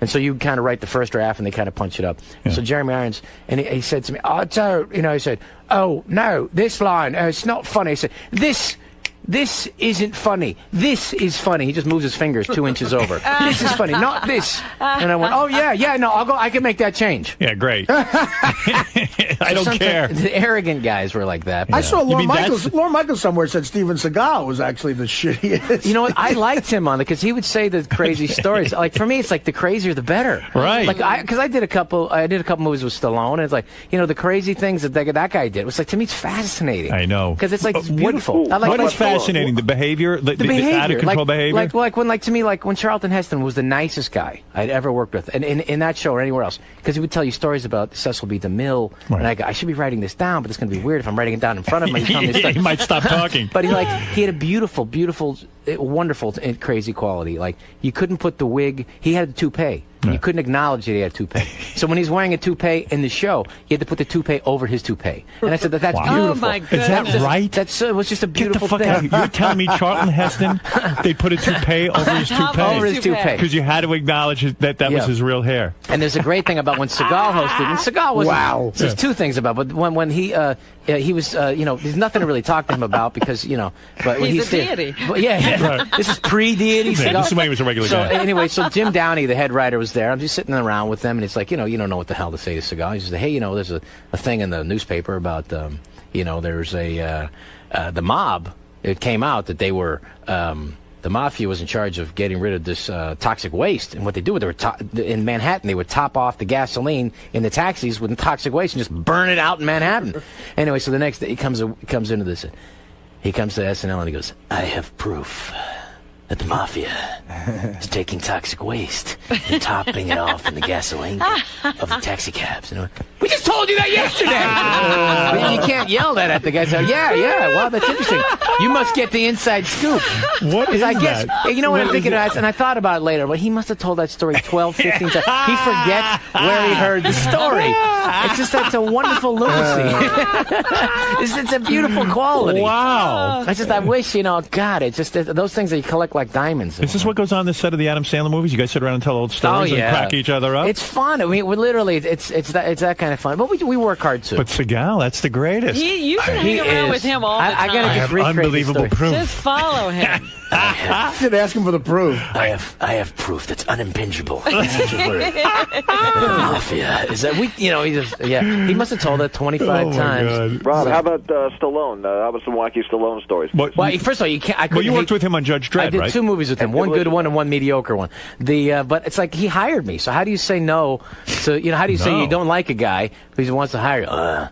I want you to come to England for 6 months and bang college girls and make this movie. Oh, yeah? I'm there. Yeah. I'll send you the script. You don't need to send me the script. Send me the ticket. But he was kind of, he had gone through, I guess it was just after his relationship with, where that gigantic blonde, the 7-foot blonde. Yeah. So he was in a, not particularly positive mood towards women. Right. So he was on a tear. Yeah. So banging everything on we were at Thanksgiving, and by that time I'd known, 3 months working together. I said, he can't fire me now. Right. So I'd say, it's Thanksgiving. They got enough film on me where it would cost them way too much money. Right. So I could, it's like, I can say, I want to do it, try it this way or whatever. What do you mean? You do it this way. But and then it was Thanksgiving. I said, hey, it's Thanksgiving. He said, yeah, so what? I go, we're going to take all the Americans out to dinner, right? Americans being me, the only other American there. And the only way I can get into clubs, because nobody knew who the hell I was on Saturday Night Live, I can get in places for the first time in my life, but I'm in England. I can't get in anywhere unless I'm with Stallone. Stallone takes so I can get in a club. And so he said, okay, we'll go out to dinner, of course. He said, you're going to get a big dinner and you're going to pay for everything. I go, oh, why not? I'll charge you to the movie. Yeah. I said, you're going to bring some girls, right? And he said, they'll be there. So anyway, so we go to this place. And it's a fancy club. It's like a Lanesborough, whatever. The Lanesborough, whatever. It's this beautiful restaurant, and it's packed. It's just packed. It's amazing. And then there was a table that's like, his 2 Goombas, his assistant and his bodyguard, / pimp or whatever he's got. And anyway, and then I said, where are the girls? He said, they'll be here. So we're cutting the turkey, and I look over and I go, oh my God. And he's like, literally 10 girls. Good-looking girls, but there's something off about them because they're wearing the shortest skirts you've ever seen. Their asses are hanging out. Their boobs are hanging out. You've never seen like this but they're pieces of ass. Just like, they're not supermodels, but they're good-looking girls. I'm trying to figure out, but anyway, the restaurant clears out in 30 seconds. You never seen people get the check and everything. These old people get the hell out of there. The next thing you know, it's just this huge table with all these girls, and they're all looking at Stallone, and I'm trying to say, well, there's 10. There's got to be one. He's only going to be able to bang 4, maybe 6. Which leaves some residuals for his Goombas. I get 1, right? Right. So I'm talking to the girls, and then finally the girls all at his end of the table are all talking about him. So I go, okay, so I make some jokes about myself. He laughs. So, what an idiot this guy is. Anyway. So he tells some stories about Rocky or whatever. And finally I said, it's not working at this end of the table because they're all just staring at him. I can't get any attention. So I said, there's this Swedish girl down at the end of the table, and sort of, I go sit down, I start trying to get her attention and talking to her a little bit, and I go, and I go, well, what are you? And I'm trying to figure out who these girls are. Are you models? Or what? And I said, too good looking for hookers, but there's something going on. Right. And I said, once, yeah, we are models, so I do some modeling. Yeah, I'm on the Pit magazine now. And so she pulls out of her bag a magazine, and the magazine is Swank. And she's like one of the Swank models, and she's grabbing one boob, she's got one leg behind her head and whatever. And I go, wow, this is a great shot. I mean, you got your 8x10 right here. Right. And so anyway, so I'm talking to the girl at the end of the table, and I'm trying to talk to her and say, hey, what are you doing? You want to go to a drink later? Whatever. Anyway, so about 15 minutes later, she just gets up and she just leaves. And I go, okay, whatever. So I go back and I sit down, and the only thing for me to do at this point is to see who he's going to end up banging. Right. This is the end of the night. I said, that's my dessert. Okay, who he's going to bang? I'll be able to think about that later when I'm alone. Right. And so, okay, it's at the end of the night, he gets the check. Thank you, lady, about a great time. And then he takes the ladies over to the elevator, and I'm thinking, which one's going up? And they're all looking, which one's going to be picked, whatever. And he said, ladies, I must bid you adieu. He actually said adieu. I said, hey, good, he speaks French. He leaves. The girls get ushered away, and then I said, I got to get in the elevator with him. He goes up, riding up to the top, and I can't believe this. It's 10 girls. You're not 3, 2, 1? Which one is it? I'm tired. I got to work in the morning. What am I going to do? It's Sunday night. And so, what a waste of time. It's Thursday night. I'm not going to do. And he said, who was hot? Was that Swedish girl I was talking to at the end of the table. And he takes a cigar out and goes, she's in my room. Oh, my God. What are you, idiot? Didn't you see? I have my Goomba, bring her the key. You're an idiot. Working with guys like that, though, isn't it sort of weird? Their lives, does it make you feel inconsequential when you're hanging out with a guy like that? Because I've never been in a place, I've been, around people who, people would stop them and shake their hands, whatever. I've never been walking down the street with somebody in traffic stops. Right. So now he was still a gigantic star at that. Yeah, Stallone's another level, and you realize how easily that he could bang 2,000 women in his life. No, do you think he has problem being married now? I mean, the guy had so much in terms of women, it might be hard for him to just focus on one. I don't know. I think he's got younger kids, and he's just. Do you still see him? I don't hang out. I'd like to, because I had a. I mean, the guy obviously liked you, right? I mean, I should have hanging out with him. I don't know. I'd like to. You know what? I will. I'll try to get a hold of him because I had a great time on it. Dredd you did with him, and what was the other one? Demolition Man. Demolition Man, right? Which one was the good one? I like Demolition Man. Judge Dredd it didn't work. You know what happens sometimes? It's like you could be too close to the cartoon, the comic book. Yeah. Like I woke the first day of the set. Somebody took a picture of me. I have it in my house, and it's just me seeing. It's like him in this super tight jumpsuit with bodyguard, a big codpiece, and when he looks like Jad, he looks like Jack LaLanne with a gigantic cock, and I went this movie's not going to work. And this is the first shot, first day. You knew the first day when you saw the costume. I saw the cock piece, and I went we're done. You're so done. Right. I said, I got 6 months on this, and I know this is not going to work. You are so right. You could tell because the costume. I remember Judge Dredd. It was like it was like a kind of an effeminate. You could have too much power where people just won't say, you know what, that's a bad choice. Yeah. What do you mean it's a bad choice? You're right, it's a good choice. Did I say it's a bad choice? I never said that. You can't prove I ever said that, Sly. and at the same time, it's like, I was just happy to be there. Because, I just quit Saturday Night Live at that time, and you think that's it. Your umbilical cord. I remember when I quit Saturday Night Live, I remember literally thinking, okay, that's it. Am I never going to work again? I feel my balls sucking up into my abdomen. I think, this is it. Show business is over. Now you go back to your 12 jobs a year, and you're painting. You bring up such a good point. I was saying to Beth last night, I said, I knew you were coming in the next day, and I just watched your movie. I said, I got to ask Rob, it must be the worst feeling in the world when you're just off Saturday Night Live. Yeah. You've had this incredible exposure, this big job, and now the pressure's on to be either one of the guys who never works again after Saturday Night Live, or to be someone who does. So when Stallone calls you, that was like the greatest phone call ever. And you're like, wow, I got a major film to go to. Yeah, it's like, thank God, I got another few months of being in show business. I don't know how you do it. People who it's like, to me, when I see athletes now, like football players or basketball players, and they got $20 million bonus and they spend it all, and I'm like, you idiot. Right. And you got 4 years in the NFL, and these guys, I'm going to play for 20. What do you mean 4 years? I'm going to play till I'm 50. Well, no one has ever played till you're 50. People play till they're 25. Doesn't work that way. Yeah, I'd say, but and it's like when I left, I went like, well, maybe this is it. But I never had like these, I'm going to be the biggest movie star in the world. I just wanted to make a living at it. Does SNL get rid of you, or did you leave? How does that all work? I felt like they were, emotionally over me, right. And I felt like, I don't want to be the guy hanging around. I don't want to say who the name is, but it rhymes with Schmubitz. But I don't want to be the guy. You don't want to be too long at the party, right? I like Lovitz, and Lovitz is one of the funniest guys on the planet, and he can come back and be funny all the time. But I just didn't want to be. He might have the stayed guy at the who keeps party coming. too long. Yeah, I think for me, I like when a couple of people were retiring and they said they were quitting after years, and for me, I'd like to sneak out of the party and not say goodbye to people. That must have killed you though when you got your divorce and you had to give up so much money because, like you say, hey, this is a tough business, and I never know how long I'm. But I do remember because my career's been in the toilet here and there, whatever, Right. And but the like this movie didn't get released, and the big movie thing. But honestly. Usually it's you can't go, all show business is against me. It's a conspiracy. It's against me and Artie. It's like, and they're going to pay the price. Right. Because I have access to weaponry. No, but what happens Well, is... you've constantly worked, though. No, I have, right. on and off, but the thing is, a lot of times, most of the time, it's because I wasn't having fun anymore or whatever. But now I just, I'm happy to be working, having fun. Right, you're great, man. And what are you going to do to protect your money now? You've got this girl moving I got this girl. That's what's going to protect me. Yeah. Oh, yeah. Really? Is she a lawyer? It worked so well last time. No, but I'm not worried about it. I got to tell you, I do recommend that everybody get the new movie Big Stand. I'm not kidding you. It's funny. It's funny as hell. It really is good. So I knew you'd like this one. The whole time I was making it, I said, this one Howard's going to love. No, I love this movie. It's funny. What went wrong with the sequel to Ace Bigelow? Well, first of all, Deuce Bigelow. You weren't exactly the target audience for that. I'm sorry, Robin. But... Who did like it, all right? No, there are people who like it. I got a decent a mention the other day in a magazine. I love Deuce Bigelow. I know. But the second one sucked. But the second one wasn't, it's tough to top the first one. There's some really funny individual pieces, but as a movie, it didn't have any heart. You take risks, you try. Tim, go ahead. You're on the air. Hey, Tim, Canton, Ohio. Go ahead. Oh, hey, Howard. Hey, now. Hey, now. Hey, I'll tell you what. This guy has topped all the interviews in the last year. I mean, his impressions of Stallone and Steven Seagal. Rob is one funny. Thank you, buddy. Tim, I agree with you. Rob is one of the funniest motherfuckers out there. Oh, thank you, buddy. One question for Rob.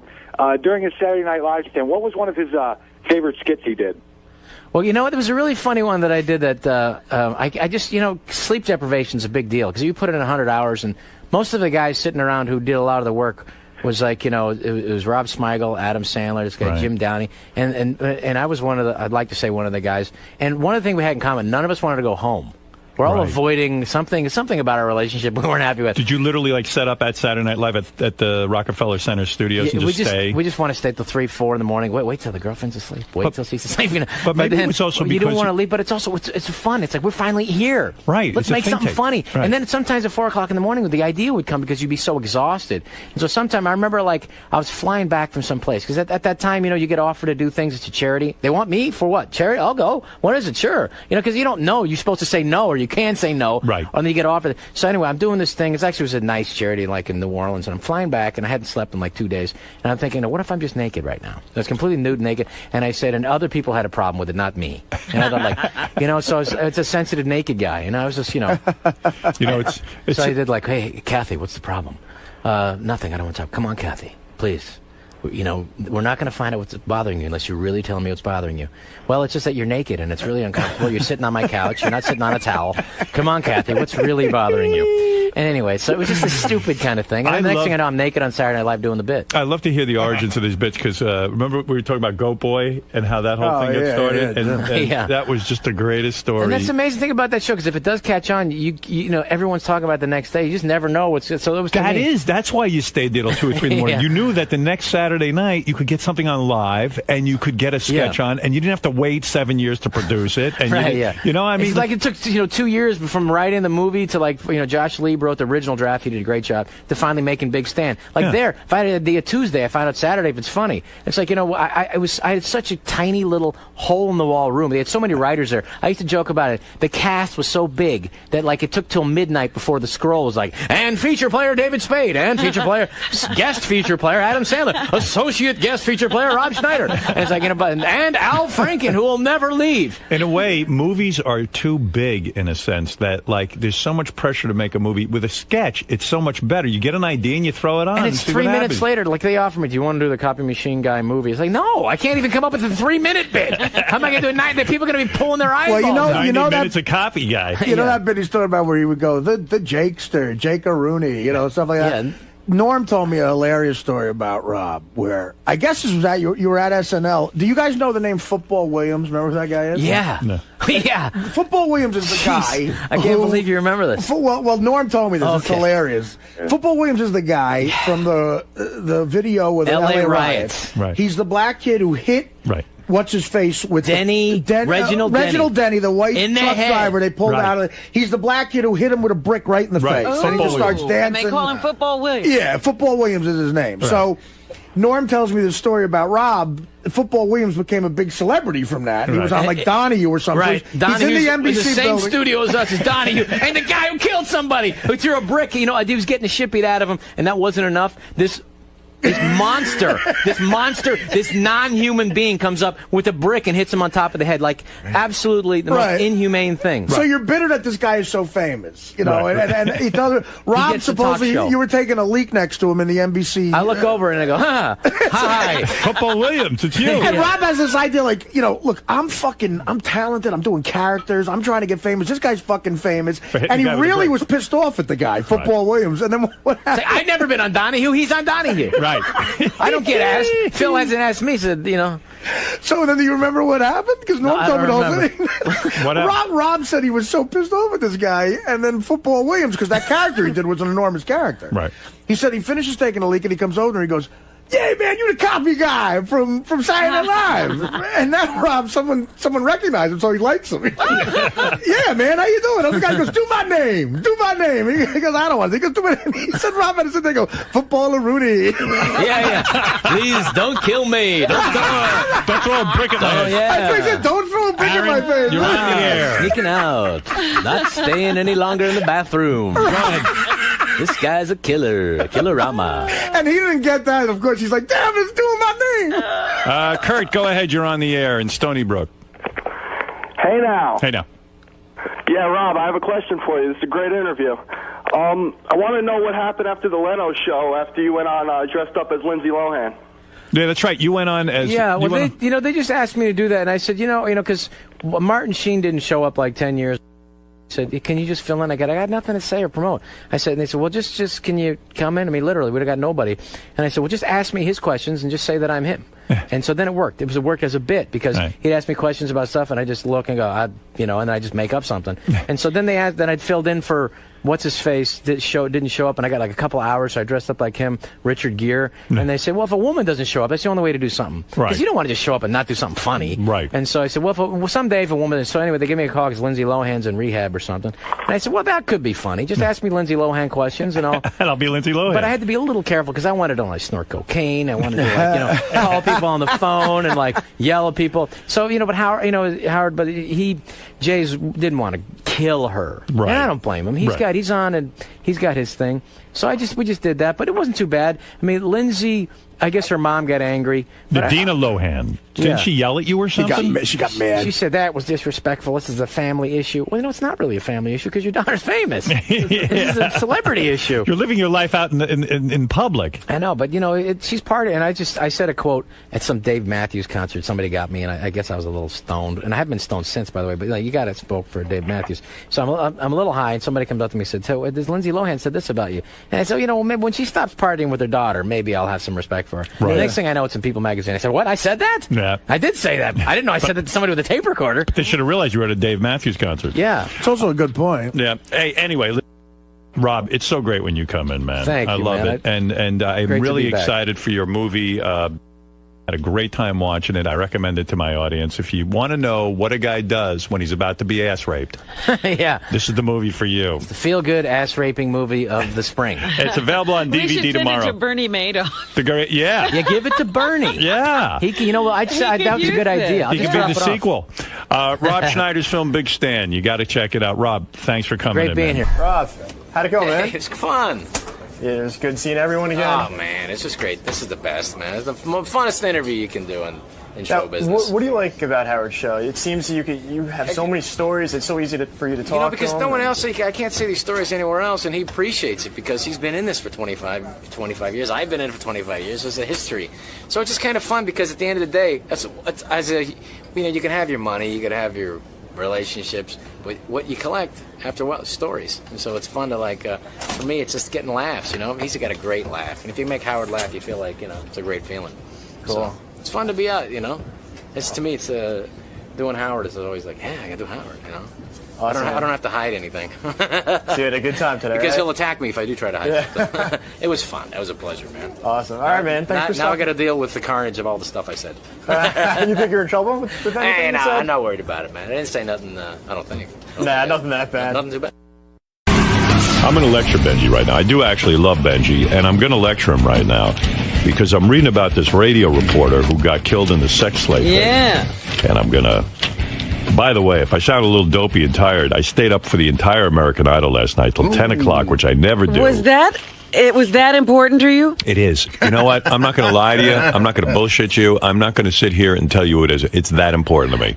I watched it last night, Howard. All right, don't act like you're above it because you seem to be watching it plenty. I read about it, and that's why I can comment on some things. Okay. But last night I was doing some things. I said, let me turn this on. It's Motown, whatever. Yeah. All right, let me listen to this. Say you watched it. It's one bad performance after another. Well, maybe that's the fun of it. But Benji's the guy I need to lecture. Please. I need to lecture this motherfucker. Because I'm reading this thing and I'm thinking of him. And I know he goes on Craigslist and all these other websites to find liaisons with women. And as I read to you yesterday, guys who cannot get laid in real life are getting laid online in droves. But the danger is Why amazing. are they having so much success online? I don't know. And then why, Benji, how do you explain it? Why so much success online? It's like niche marketing. You could, you go for exactly what you want.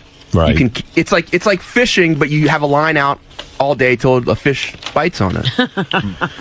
Web full of lusty encounters and dangerous liaisons. The fact that radio reporter George Weber met his alleged killer on Craigslist didn't weigh heavily on the minds of some New Yorkers looking for lust there yesterday. It says here that this hasn't even made people stop and think. It didn't cause even a ripple. It Nobody didn't cause stopped. a ripple, that's People right. want to get laid. The troubled teen accused in the stabbing death of radio reporter George Weber is a Satan-loving sadomasochist and hustler who agreed to do a drug-fueled rough sex romp for $60.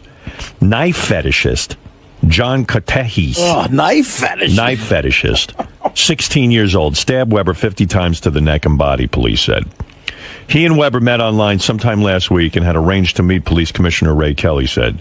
There was going to be an exchange of money. Katetis was charged as an adult with second-degree murder, which don't mean shit because you know what? He's 16. He ain't going to go to... He's only 16? Yeah. He's probably just going to go to a... I don't know. What do they call that? Like a juvie. Juvie. Yeah. But what about the legality of it? Is it illegal to have sex with a 16-year-old? I would imagine. Yeah, that's underage. That sounds like something wrong to me. I don't know, maybe not every state, but I think around New here, York it's 17, right? Yeah, around here it is. I think Jersey's 18. After the murder Friday, Katahis shed his bloody clothes and fled Weber's pad and some of the victim's duds, only to land in cop custody after a G-train conductor spotted his bleeding left hand. First of all, I can't believe that anyone on the subway cares when somebody's bleeding. How can you tell? Everybody is inside. I don't know what's going on the subway. Isn't that an amazing story that a subway conductor saw a guy bleeding and stopped to get involved? I mean, we've been on the subway. Would you have noticed anybody bleeding? I seen people missing a leg and there's blood pouring out of it. No one stopped. You have tunnel vision. There are people shitting on chairs and nobody stops. It's like in that movie, Taking a Pelham 1, 2, 3. The thing gets hijacked and some guy sleeps through it. He's like, I don't want to see anything. He sleeps through the whole thing. Katis told cops at Helmhurst Hospital he cut his hand on a bottle. Weber's body wasn't found until Sunday, so cops had no idea Katahis might be a killer. They let him go, and he fled upstate to Middletown, hoping to hide out at a friend's house. What friend took him in? I don't know. What school is this kid missing from? He's 16, I guess. I don't know. Everybody's doing their own thing. When cops nabbed him just before midnight Tuesday, Katahis was still dressed in Weber's clothes and carrying a dagger that was not the murder weapon. That was another knife. Katahis admitted stabbing Weber, a longtime WABC reporter, after answering an ad on Craigslist looking for rough sex. He saw the victim's ad looking for violent sex and said, I can smother somebody for $60, but it got out of hand, the police source said. What kind of ad is that? What kind of ad is that? That's some fucking ad. It's niche marketing. Looking for violent. He was looking for violent sex. Well, he got it. Yeah. He should be very. You know what? That was another thing that occurred to me. He was just delivering what the guy wanted. Niche marketing. They say that the reporter should have checked MySpace, because if you looked on MySpace, this kid had a page. And the homepage is pictures. You got to do an investigation, I suppose. Yeah, pictures of himself with various knives, including one he held against his neck. He also issued a chilling warning. If you disrespect me, then I will fucking break your neck, he wrote. Yeah, there he is with a sword. He calls himself... You see a guy with a sword, don't have rough sex with him. He also called himself an extremist and an anarchist and a sadomasochist. And he enjoyed long conversations, drinking, bike riding, and hanging out. This is the kind of guy you want to hook up with. Well, he's all right, except for the killing part. How exciting. He also listed more reckless hobbies, such as roof hopping. That's where you jump off a roof and see if you live. Actually, it's jumping from roof to roof to see if you can make it, isn't it? Like Spider-Man, except without the spider powers. You know what it's like? It's like this old joke where a guy goes to another guy, hey, man, you want to come to a big party I'm having out by the campgrounds tonight? And the guy's like, what's it going to be? He goes, it's going to be a little drinking, a little fighting, a little fucking, Yeah. The guy's like, great, what time should I be there? And he goes, well, it's just going to be me and you, so whatever time you want. Whatever time you show up. Turns out all the people in the neighborhood knew this kid, and they said he was one of those weird loners and quiet and creepy, and they're not surprised. They said, well, we all stayed away from him. Yeah, they're not surprised that he killed somebody. Finally, a guy seemed like... usually it's the guy, I don't know, he was a nice guy. The people pretty much had this guy pegged as a killer. We stayed away from him, said a 21-year-old who gave his name as Chino. If Chino's staying away from you, you got a problem. Meanwhile, the radio reporter was laid off from WABC. Meanwhile, he spent $60 on a kid to come over and tie him up. Well, he was still working at one of the networks. He was laid off from the local. A lot of his friends said, gee, I wish people knew George the newsman the way we knew George. But George had another side. All right. Well, listen, he wasn't a bad guy just because he liked young boys to tie him up. Well, 16 is illegal. That is true. Pointing that out, that's not a good thing. That is a negative mark against him. I don't necessarily want to know George's other side. But Benji, my point of view is, man, I mean, I could see somebody being really annoyed by you and chopping you up in a little baggie. In a bag. In a big baggie. Big garbage baggie. Yeah, like, we're talking hefty bag. Like, I could see somebody taking Benji in, duct taping him, right, putting him in a bathtub like in Scarface, right, getting out a chainsaw, cutting him up into pieces, sticking him in about 5 different garbage bags, and burying him all over Manhattan. Right. That's what I could see happening very easily. I could see me doing that to Benji. I mean, Benji, you don't ever think of that? Yeah, but listen. I'll be totally straight with you. Be straight. I'm being serious. I think. Listen. Anytime you're doing something a little bit on the extreme, like let's say if there's a girl willing to meet you at 2 a.m. on the internet, it might be that she's more willing to do crazy stuff too. But you really have the same risk in a bar. It's just because the type of people that might be attracted to that might be. But don't you think that you know a girl who says that 2 in the morning could easily lure you back to a place where a guy's going to rob you and beat you? But I don't see that happening any more than like picking up a chick in a nightclub. No, the chick in the nightclub, you can see who she's with. You can see what's going on. Maybe. I mean, but the truth is, at least for the police, maybe people don't realize it. You can trace the internet more than anything. Yeah, so they'll be able to find your killer. Yeah, that's what you want. So after you're dead, we'll be able to find the guy. Okay, that's a good point of view. I didn't realize you were that well thought out. Go to www.imgonatokillbenji.com. Because as Benji points out, he got laid Saturday, and what he says was like a model who was no. She was very attractive. I said there have been model. To me, girls as hot as models. Wow. She was a very attractive girl. Like I think if she walked in here, you'd be like, "Wow, that girl's hot." And not just you met her what time of night? I'll have to go back. I think it was like 9:30 or 10:30. And you never say to yourself, "There's got to be something wrong with this chick," because I mean, she can't get a guy. She has to go on the internet. Well, no, she can get a guy. She knows that. She knows she can go out to a bar and get a guy in 2 seconds. Right. You can't get a Benji though. Right. Yeah, I mean, that's what I'm saying. I mean, why can't she go to a bar and just meet a guy and then say, "Hey, let's fuck"? I don't know for sure why girls. There's a lot of girls that like to be pretty wild. Right. But for some reason, they prefer to do it like this. I almost think it's a fetish. I don't think it's a fetish. What he's claiming is, if you go to a bar, it's awkward. If you put the thing on, look, I just want to fuck. I don't want to get to know you. But I can't imagine there's that many girls who are hot that really just don't just want to fuck. There's probably not. I think it's a different world now. I think he's right. There's probably not that many. But again, we're in a big city, like 18 million people. If you have a few percent that are into that, you have a lot to choose from. Yeah, but there's like no way, maybe at least hot chicks have the same sex drive as a guy. Because whenever I meet a smoking hot chick, and I become friendly with them, I'm like, what is it like to know you can have sex anytime you want? Like a hot chick can fuck anytime she wants, pretty much. The only time what time of night was this? 2 in the morning? No, it ended around. I'd have to look up on my 9:30. Yeah. All right, so you get 9:30. She contacts you on this website, or you contact her on the website. I don't know which it is. Right. And which is it? You contacted her? I like, yeah. Okay. You like to be the guy who contacted? No. I do both ways. Okay, so this one you contacted. You saw her picture. You liked the way she looked. Okay. And then you... No, I didn't see her picture. I mean, once we talked to each other, she sent a picture. Okay. So you see the picture, and then you got to question if it's really her or not, but okay. We talked on the phone. Right? Okay. So then she goes, okay, I'm going to meet you. Right. Or come over to my apartment. Right. And then you go right over to her apartment. Well, she came to my place. She came to your place. She said, and so the doorbell rings and she's there. No. I went out to the street to meet her. I don't tell her my address. Oh, right. That's right. Okay. That's right. You said, and you stand under a lamppost. Right. I tell her somewhere about a block 2 away. I see. And meet her. and the only time I've been rejected has been when it's an ugly chick. Ugly chicks have rejected you. Right. Yeah. It seems like with the hotter the chick is, it's less like they seem to be less concerned, at least at the point you meet them. Wow. Because seriously, I don't mean this as a put down. I mean, you are a chubby guy and balding and, and sweaty. Do you wear that skull cap when you go? I mean, I can't even, I just find it hard to believe. He looks like a bloated Bruce Willis. Listen, I think, I don't know, maybe I have just some sort of incredible self-esteem, but I think I'm pretty good looking. Dude. Like, I know I'm not a Stamos, but I think I'm... You're not a Stamos? You're not hideous. Like even Beth has said to me, I think Benji, if he lost some weight, might be a nice looking guy. I mean, he's not a bad... I mean, it's nice of you to admit you're not Stamos. But that's also but why... Benji, you're like the chicks who come in here who think they're like Playboy material, and they're clearly not.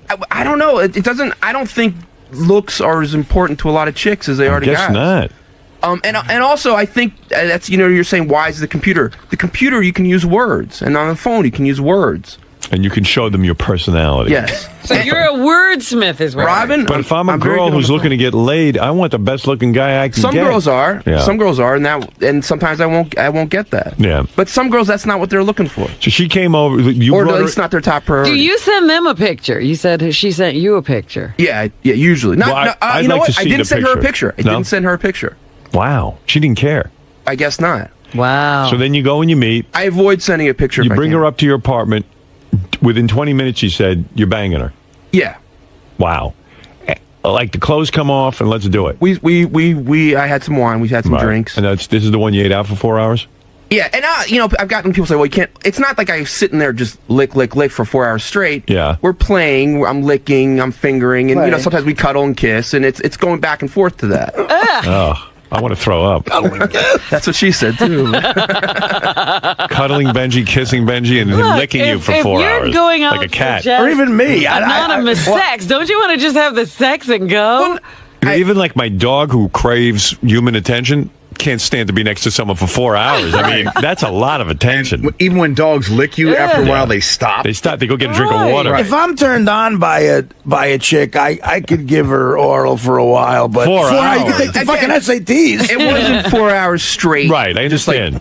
But that's without screwing, because you said you like to wait for the big moment. Well, I like to screw over and over and over again, but I know, like I said, I want to shower because I want to wash, anything off between the condom and my penis. Right. All right. Well, maybe I've heard enough. Oh, it's just creepy. I'm just telling you how dangerous this is. Yeah, look at this. Again, We were I'm just not talking doing about this. this- The guy with a knife on the front page of the fucking paper. Just because like I said before, a lot of girls do not find this hot to do this, so I'm not doing this anymore. I'm just dating. Liar. You keep saying that. Well, I'm not. You are doing it. You just did it on Saturday. Why are you lying? Don't lie to the women that you date either. They got to know that this is what you're into.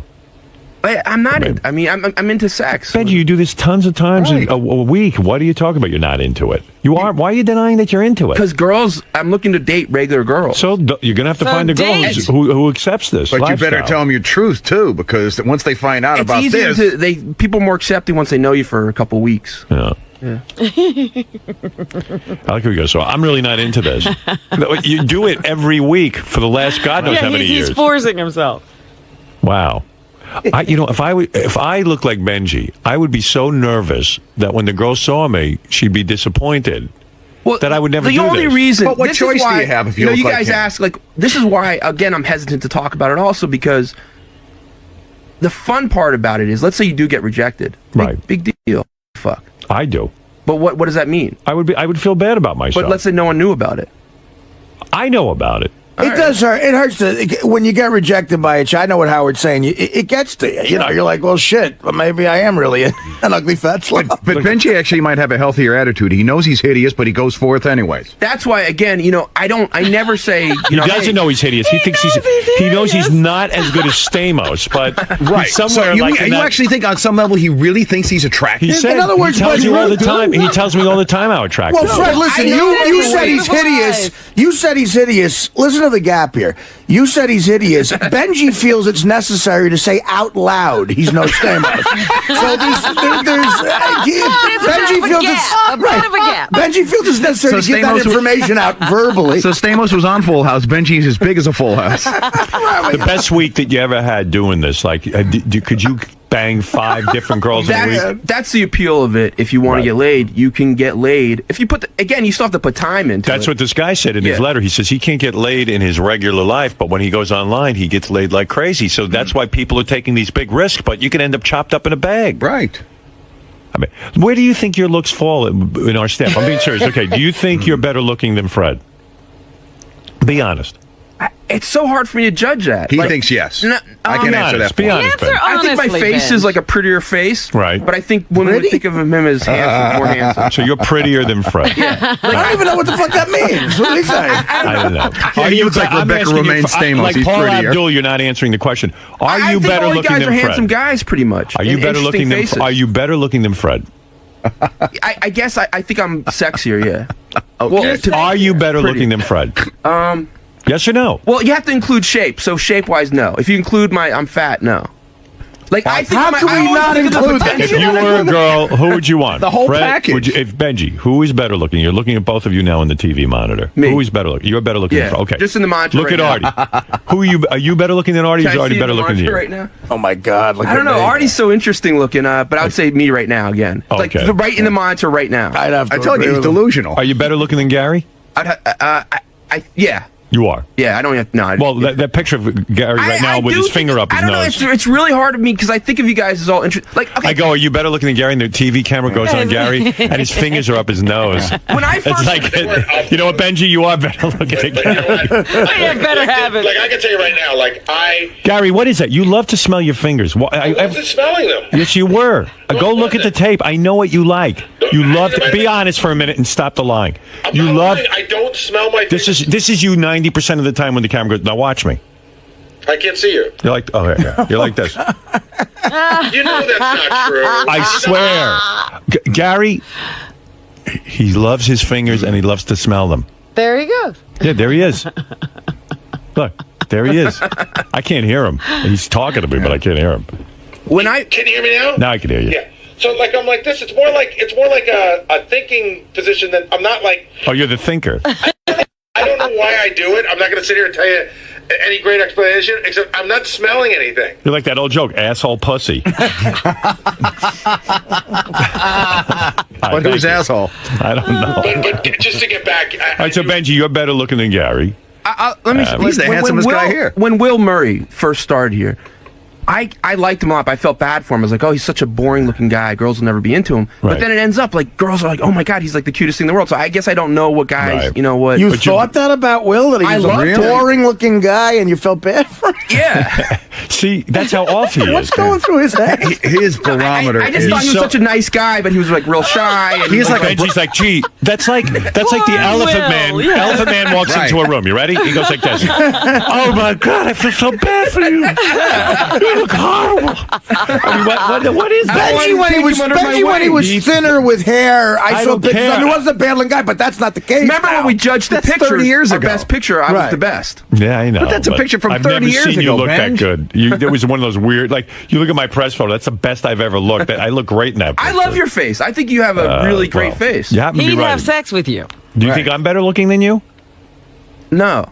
See? But it's what you want. I mean, there's no guy. I love your eyes. I love your hair. You have like a cool Semitic look. You have rock star here. A cool Semitic look. Do you think Tom Chiusano was a good looking guy? No, see that's the Will type. I didn't know how sexy girls found him. Then you think Jared's a good looking guy? Yeah. You think you're better looking than him? Jared is a good looking guy. You think Jared's better looking than you? Yeah, he edges me out. All right. Yeah. So he's the only one. Yeah. Wow. If what Jared a world. gains 70 So Jared's number one, Benji number two. Jared gained 70 pounds. Will number 3. We got to get some women in here And for a lost beauty his pageant. hair. I think I'd be better looking than him. If you what? If Jared gained 70 pounds and lost his hair, I think I'd be better looking than him. I don't even know about that. And gouged out one of his eyes and ripped off his nose. Then maybe you'd win. It is clear, though. I get frustrated when I think of Will, because Will could have went on a tear. He got married too quick, I think. Well, he wanted the love of a Did woman. he tear at all? I don't know. I don't know. Well, he did that threesome. So he must have been busy. Right, yeah, with a guy. Yeah, but that was him and a guy. But that's one thing he's spoken tear. about. Some guy came on him. I mean, he's a good-looking guy. I think he probably took advantage of a lot of things. What was that? Some guy blew a load on you or something? No, well, he didn't blow his load on me. What are you talking about? No, that's me. Oh. No, that was Artie. What happened to you in that threesome? Nothing. It was broken up before it finished. There was no loads. You were sharing a girl with a guy. It up? You're good looking enough. You don't have to be sharing girls with guys, man. You can have your own girl. But I'm curious with Will. Did you, No, in I a went on clandestine nose way, hair. ever? You could have banged a lot of broads, but you got a great chick. What are you going to do? That's the way it goes. He's not all that sexual. That's right. He's a Asexual. he's a cancer survivor too, so there's a whole different true. psychology. That's even more of a reason to fuck. No. I think No, some people he would. must have promised God that he would be good. Or No, I I think didn't he made promise some God weird. shit. But that was a bad deal. He made some weird promises. No. I would promise God, God you know was that? so good to me. You know, I would promise God, you know that thing that you made me love doing, coming? I'm going to do a lot of it. All right, thank you, Will. Yeah. All right, Mike, you're on the air. Good morning to you. It's a big morning. I finally got the article in the paper I've wanted, and we should be breaking open the champagne. And Benji, we've learned, is the best-looking guy in the show next to Jared. And we all were wrong here. He's no Stamos.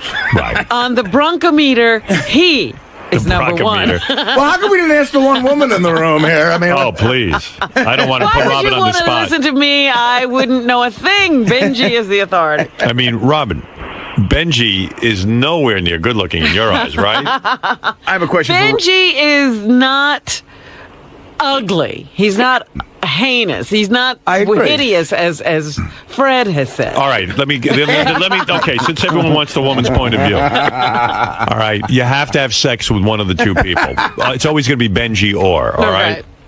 But what, is she including what she like? Because Robin, I think she likes me, but she is like disgusted by me. So all I'm asking, it's a physical looks thing. A looks thing. Benji or Fred? Fred. All right. Benji or Artie? Well, you know what? Artie's personality factors in. Artie's got a great personality. We're talking about... I got to go strictly on looks. And Artie now. Yes, Artie now. Artie out of shape. Or do you want to go with like Benji? You know? It would almost be necrophilia on your part. All right, we got the answer. Have a good time with Benji. Have fun.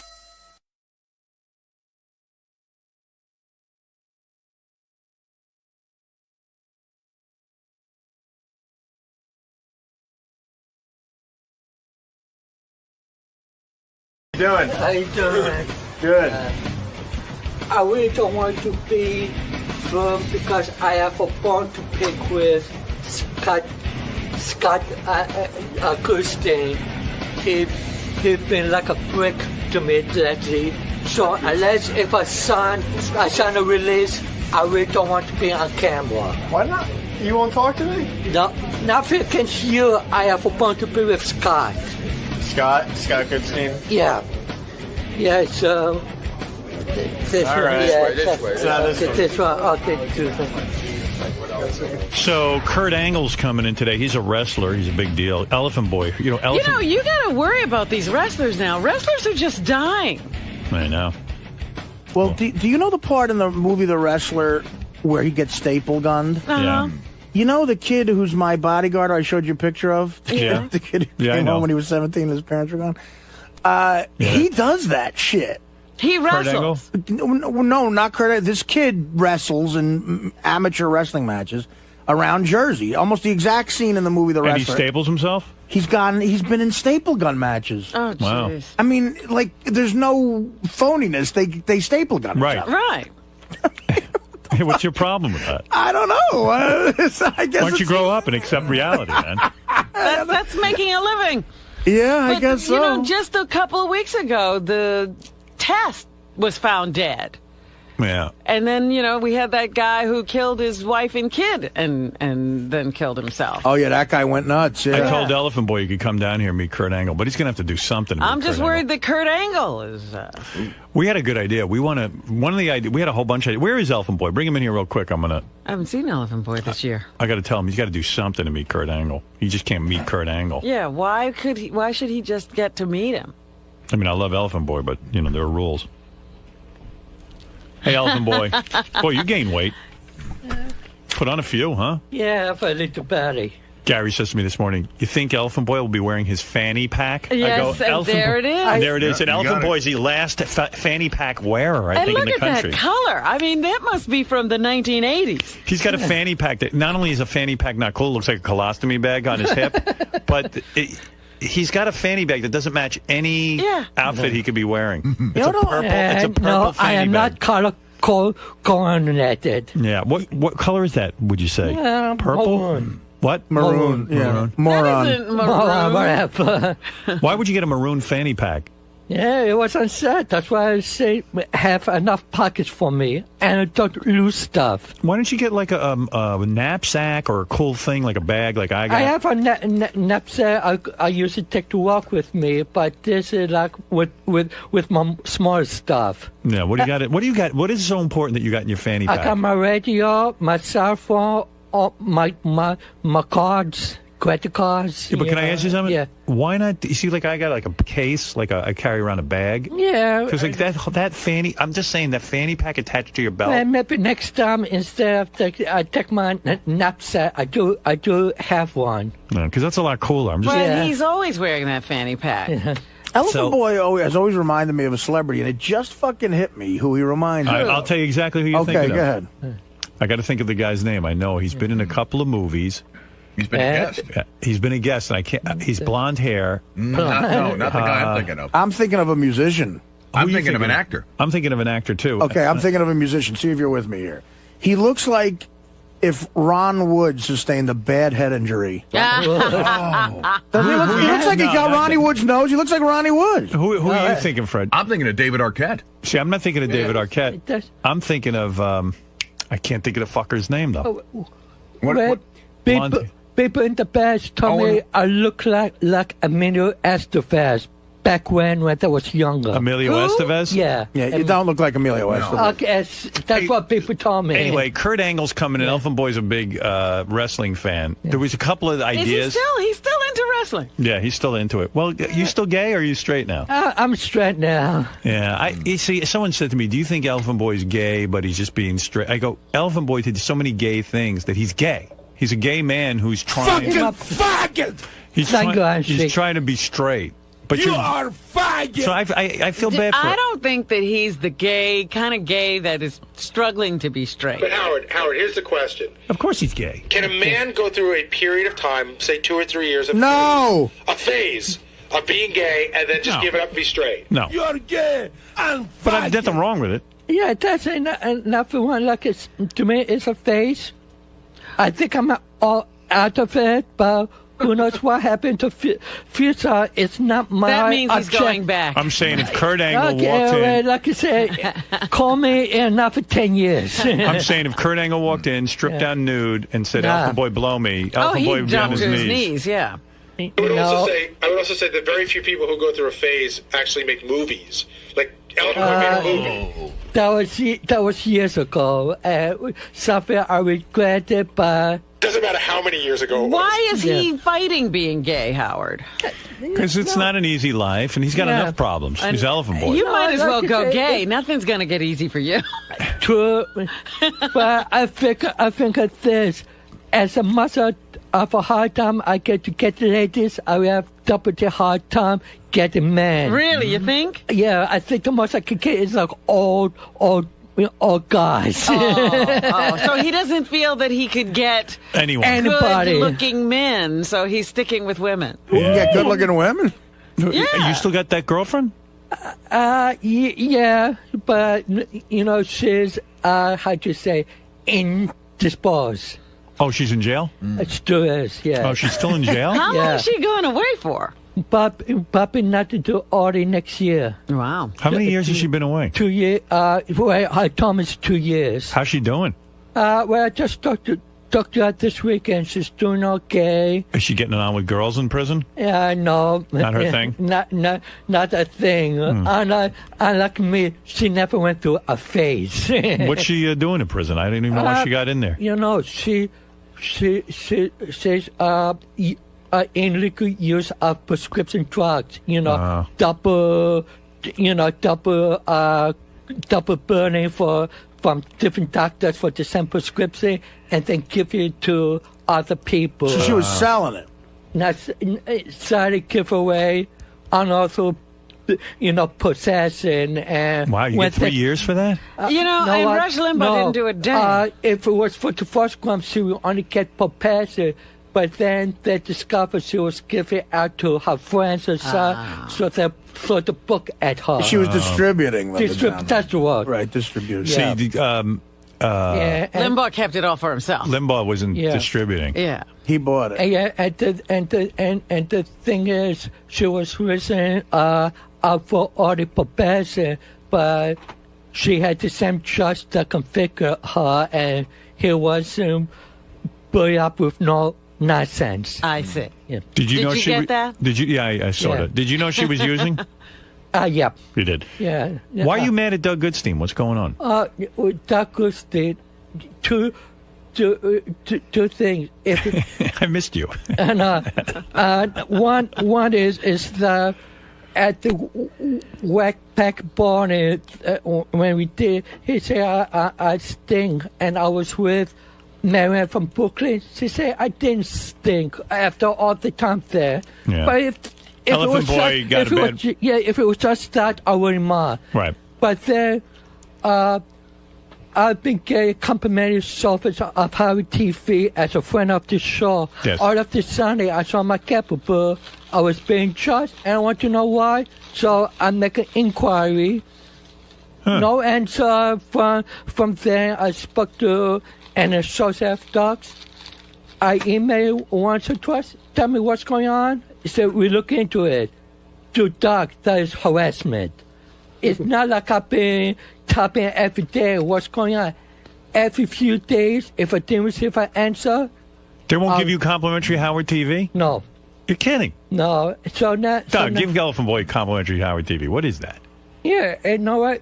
If it just said because of the state of business, no. Give him an nobody's answer. saying- Doug, Yeah. why didn't you give Elephant Boy an answer? What are you doing? I did give him an answer, No, What'd you but say? he doesn't. He's like Jeff the drunk. He doesn't take no for an answer. You're hearing his side of the story. I never got it because I sent copies of my emails Doug sent to me to Shirley, and no way the only answer I got is that we are looking into it.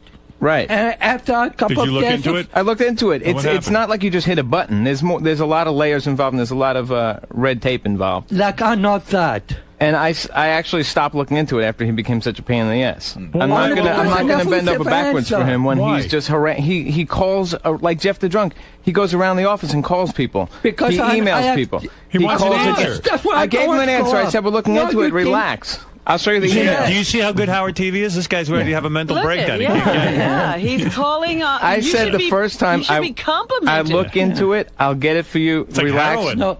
Sit and wait, but he doesn't take that. And Sit wait, like after a week or so, you say if you go business, if you need an answer, and you say you look into it, if nothing going on. But Doug, and how long should it be resolved? I mean, That's Elephant Boy, it. you know, Give how me- long does he have to I wait? really did look into it. Yeah. I If stopped. Get him Howard TV. No, I will. I'll look into it. Yeah, and don't I look apologize. into it, just he get it for didn't. He didn't stink at Bowling Beauties. He actually reeked.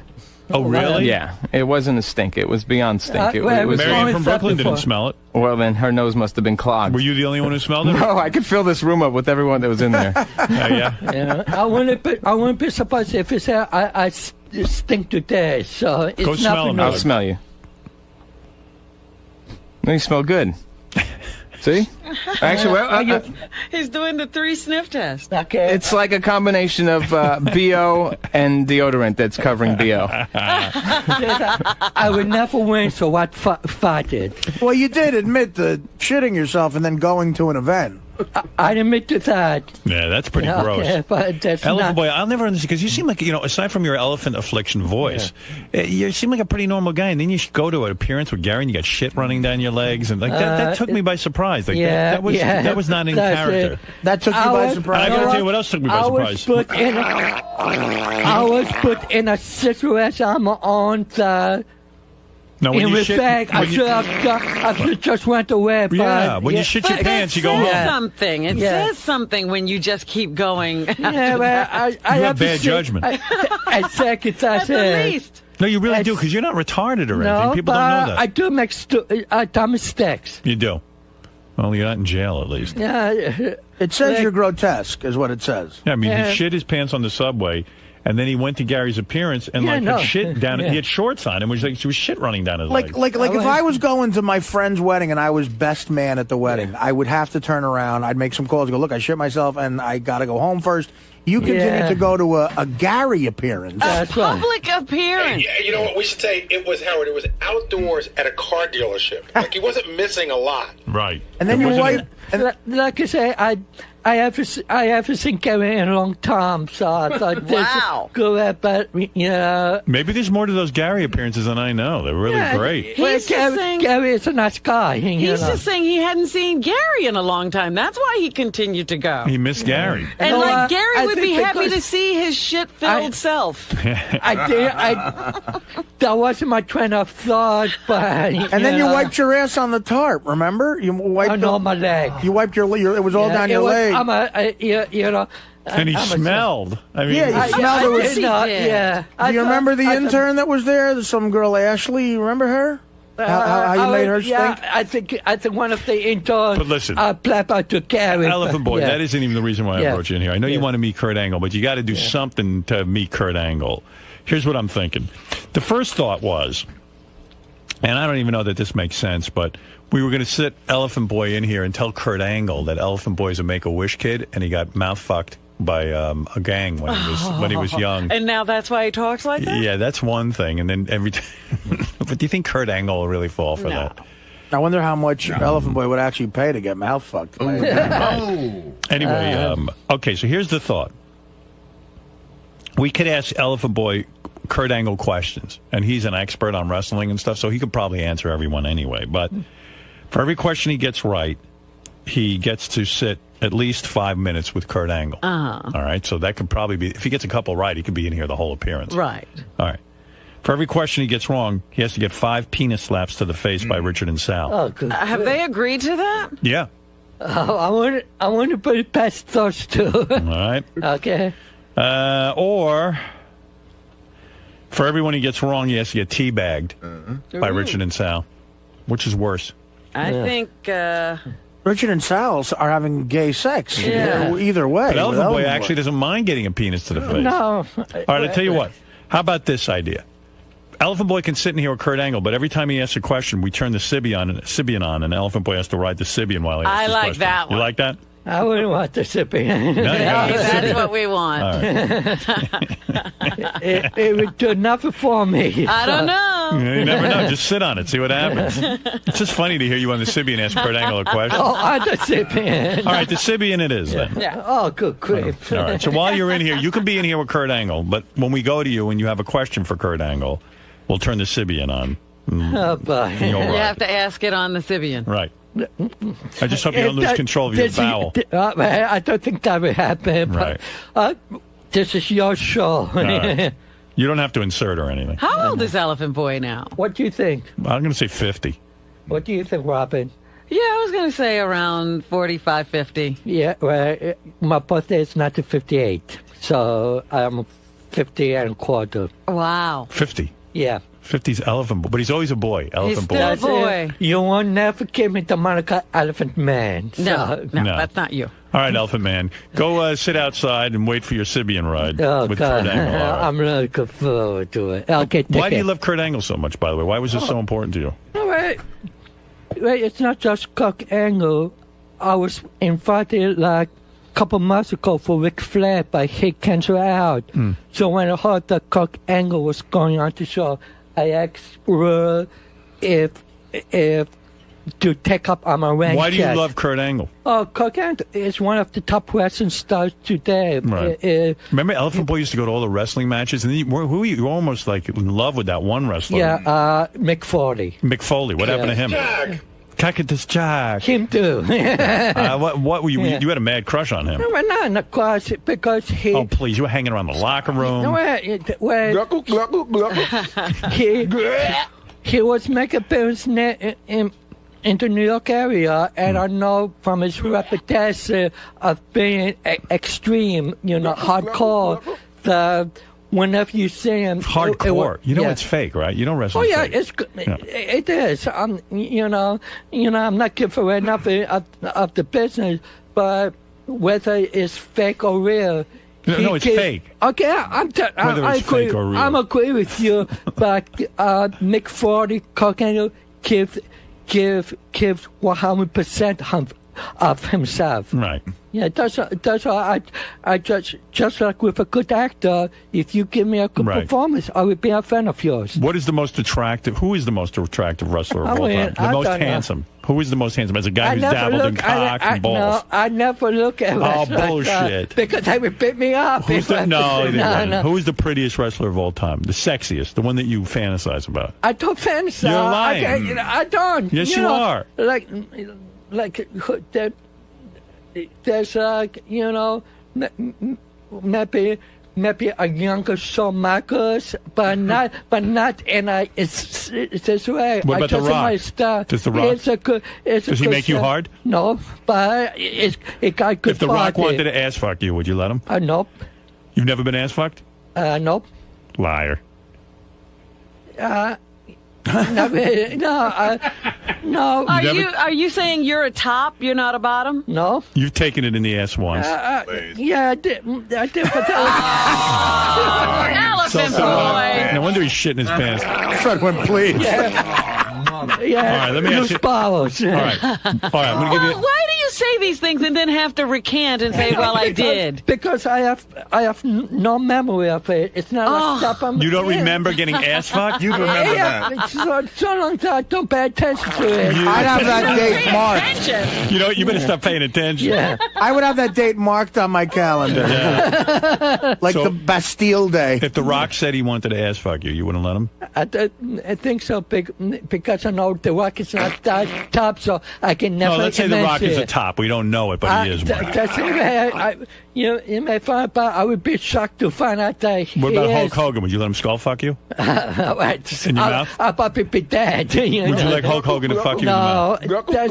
That's it. You wouldn't want him to come in your mouth, Hulk Hogan? No. I've seen them, and I don't see them. He's lying, by the way. I know. He won't admit. lying. Let me ask you something. Because what do you prefer? Do you prefer oral to anal? What's your thing when you're with a man?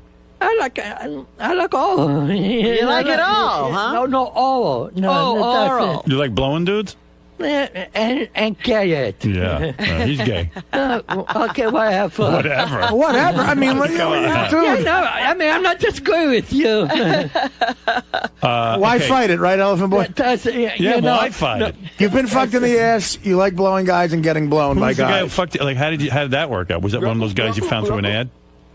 I mean, I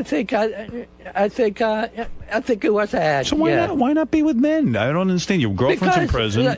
Yeah, but that's not cheating, is it? Would you take a hand job from the Iron Sheik? Fuck that. Me too, sick. I wouldn't do it. All right, F, marry, kill. Yeah. I want to know your type of guy. Yeah. Okay? You have to have sex with one, you have to marry one, and you have to kill one. Yeah. Okay. Mick Foley, Kurt Angle, Hulk Hogan. Seriously. F, marry, kill. Who would you F? I'm Don't rush him. He's savoring this. He's thinking long term. Thinking about it already means you're gay, so just go in. I got a picture. I have no idea, so I'm thinking. Talking Korean. Ting tong. Okay. No, I will probably marry Mick Foley. You'd marry Mick Foley. Yeah, that's it. God. I know. I think it's the missing piece. Not for real, but in fantasy, I will fuck Cock Angle and kill Hulk Hogan. You're killing Hulk Hogan. Yeah. This might be because he's retired. You know, What about Stone Cold like Steve a Austin? young strapping wrestler. Stiff like,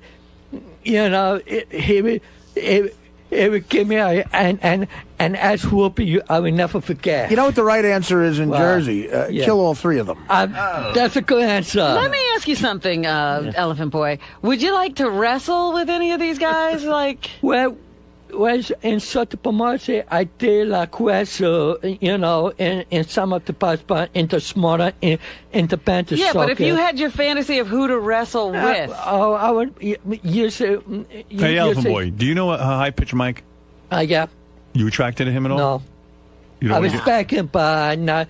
It's a nice guy, but that's he likes it. wrestlers, Howard. Yeah. You like big. I like nice people. If you're nice So people, why won't you go out I'm with a your high-pitched friend. mic if I set you up?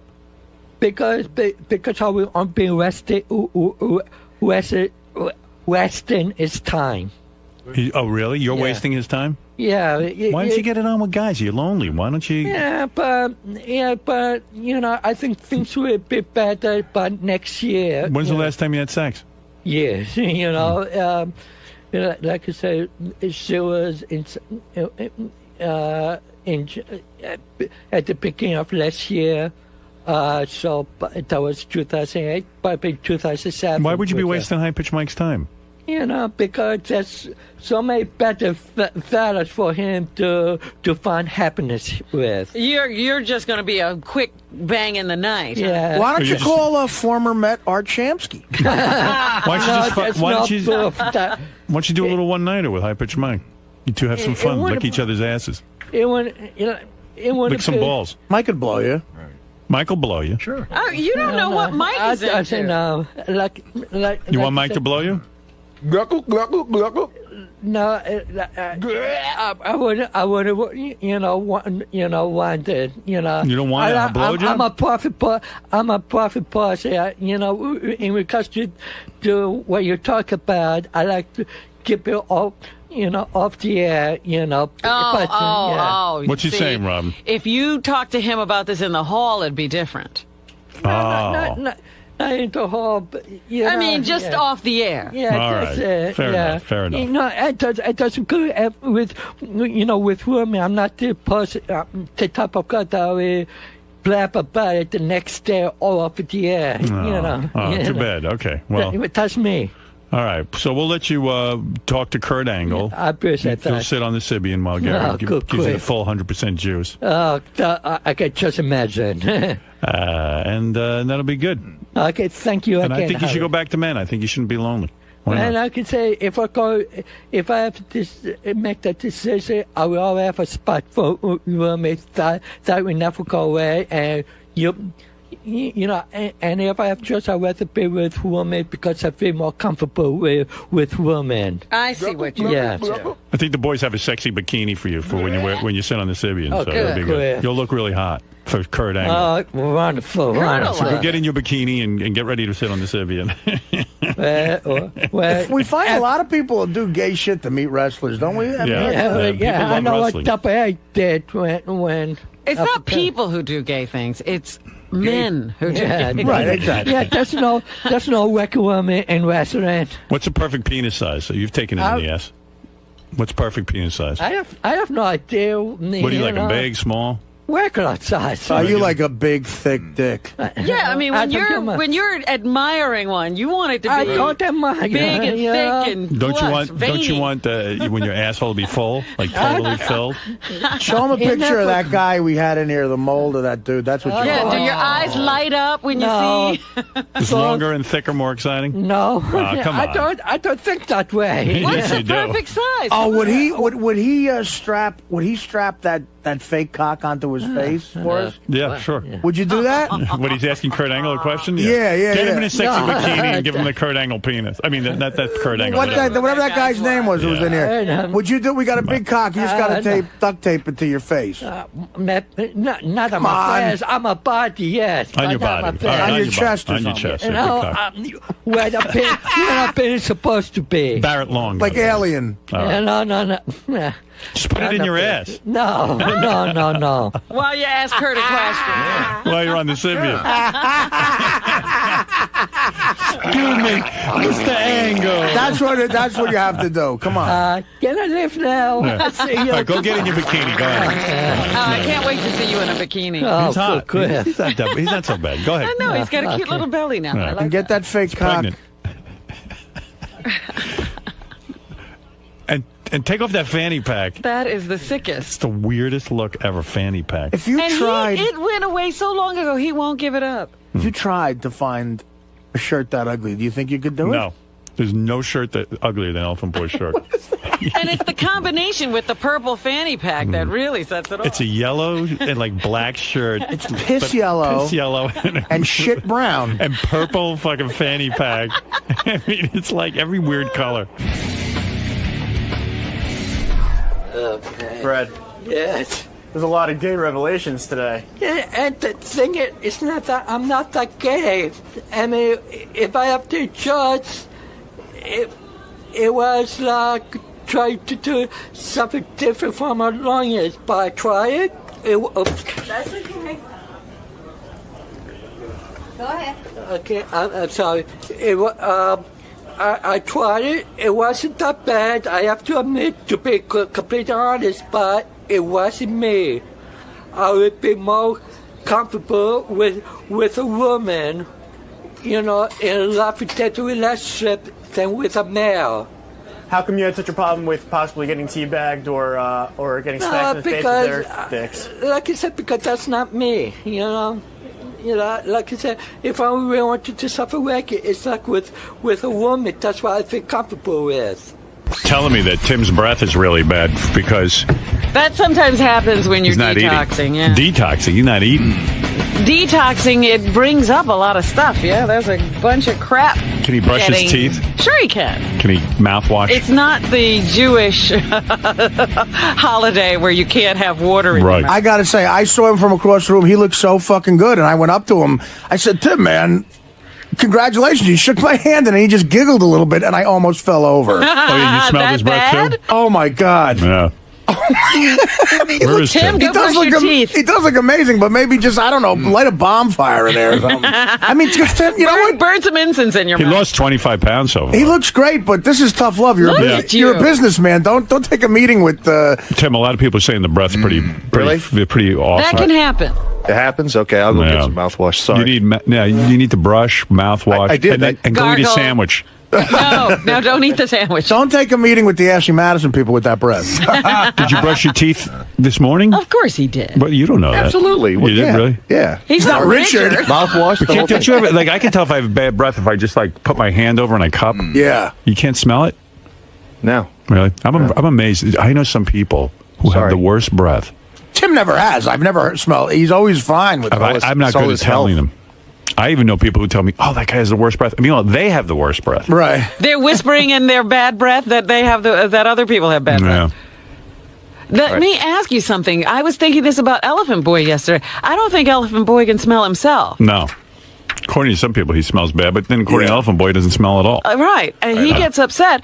And Jim McClure was saying on the wrap-up show yesterday, he reached over Elephant Boy the last time he was here, and his hair almost knocked him out. Yeah. And it smelled worse than when he was at the Craptacular. Wow. A lot of the whackpackers reek. Tim, are you wearing smaller clothes now? Like, do you have? Are you fitting into pants that you never could fit into? I have 3 sets of clothes in my closet: low, medium, and oh god. I'm now on the just medium. Medium. Yeah. Yeah. How much Well, more weight? look at him. His stomach's almost Another 50 gone. pounds. Another 50 you want to lose? Yeah, 50 pounds. Yeah. Right. You look great. Thank you. Thank you. Are you dizzy? Because it looks like you can't stand up. No, I just ran in here down the hall. Okay. All right. Somebody said they're talking to us, so go in. All right. Go brush I your gotta teeth. go back to work. Did you smell his breath, Gary? I would actually held my nose just now just in case. All right. I really did. I don't like that stuff. All right. Hey, while you're talking about Richard and gross habits and stuff, some of the guys just told me 2 days ago, Richard told everybody 2 days ago he was here, and he peed in his pants by accident, but didn't go home and change. Wow. And I think he said he was laughing at something so hard that he peed. This is really weird with him. I mean, I don't know any adult that pees on themselves. I mean, this much. It doesn't do anything about it. Yeah, I mean, maybe someone have an accident once in a lifetime. That's a major thing for work. I'm not even trying to be funny right now. He's walking around with piss. There's food out there, man. Yeah, Well, that's what we have to work with. I know, this. yeah. We're working with a homeless person. It's not even funny anymore, dude. Yeah, if you piss your pants, go home. I didn't do it on purpose. Well, we know. Sal made me laugh It so doesn't hard. matter, Rich. It doesn't matter if you did. We don't think you did it on purpose. You got to change your fucking pants. You mean you're sitting there laughing at Sal, and then you pee all over yourself? Yeah. And you can't stop peeing? I drink tons of water now. Right. I'm trying to be healthy and drinking water. And my bladder gets full a lot during the day. And Sal did a radio call that just had me like in tears. Oh, the and new I one? Pissed. Boil yourself next time you piss, man. I'm serious. It's just, I don't. It's not. Does it even faze you how disgusted we are with you? No, not really. No, it does not. The call's so funny that you pissed yourself? Well, yeah, it was so What dumb. was he doing? He called up and they answered. They said, "Hello, Cheyo," and he just goes, "Hi, this is Harry Big Cock," and they just hang right up on him. But the way he says it, just I don't know. That made you piss your pants? It was so dumb and funny at the same time. I don't know if I pissed my pants, though. All right, thank you. Well, when you got to hear it. All right. How thank you. Sal says it. All right, yeah, try not to pee your pants. I'll try. I didn't do it on purpose. I Well, we swear. know that. That's not what we're That's arguing, not the Richard. point. I went Once and it I happens, washed you with a leave. napkin. A napkin, but your pants are full of piss. It really didn't leak into my jeans that much. How did that not happen? We No, wear Rich, rubber yes, underwear. it did. Of course Yes, it did. Well, And you walked around all day with wet pants? Well, it was in the late afternoon, so I was here for about another hour and a half or Right. so. Okay, thank you. I don't know what to do with that. Rubbing up against things, sitting on chairs. Yeah. I'll just- Smelling like piss. I'll just wear a diaper to work. Aren't you embarrassed? No, not really. No. I've licked Sal's balls. I've had Sal lick my taint. I don't think there's anything that can embarrass me now. All right. Thanks. I'll go put that call All in right, and, thank and you. let you know. Okay, Thank thanks. you. Yeah, we want to piss. Thank you. This is going to become a health issue. It is. I think it already is. I'm healthy. All right. Yeah, I'm Yeah, healthy. nobody around you is. Yeah, you're immune to it. Dude, what happened with Richard? You made him pee his pants? Yeah, we were doing a Tradio prank call yesterday, and I just called in as Harry Big Cocks, and he just lost it. Just the idea of calling in and saying you're Harry Big Cocks he just started laughing so hard, and all of a sudden he walked over to the front of the door and he grabbed his dick. I go, "What are you doing?" He goes, "I just peed my pants." Like a little kid grabs himself? Yeah, yeah. And he had this big wet stain right over here, and he just grabbed his cock and ran to the bathroom. And did he even bother to? You can't dry that, right? No. He just came back. The wet stain stayed there and stayed for the rest of the day. Like how many hours did he sit in his office? At least 6 hours after that.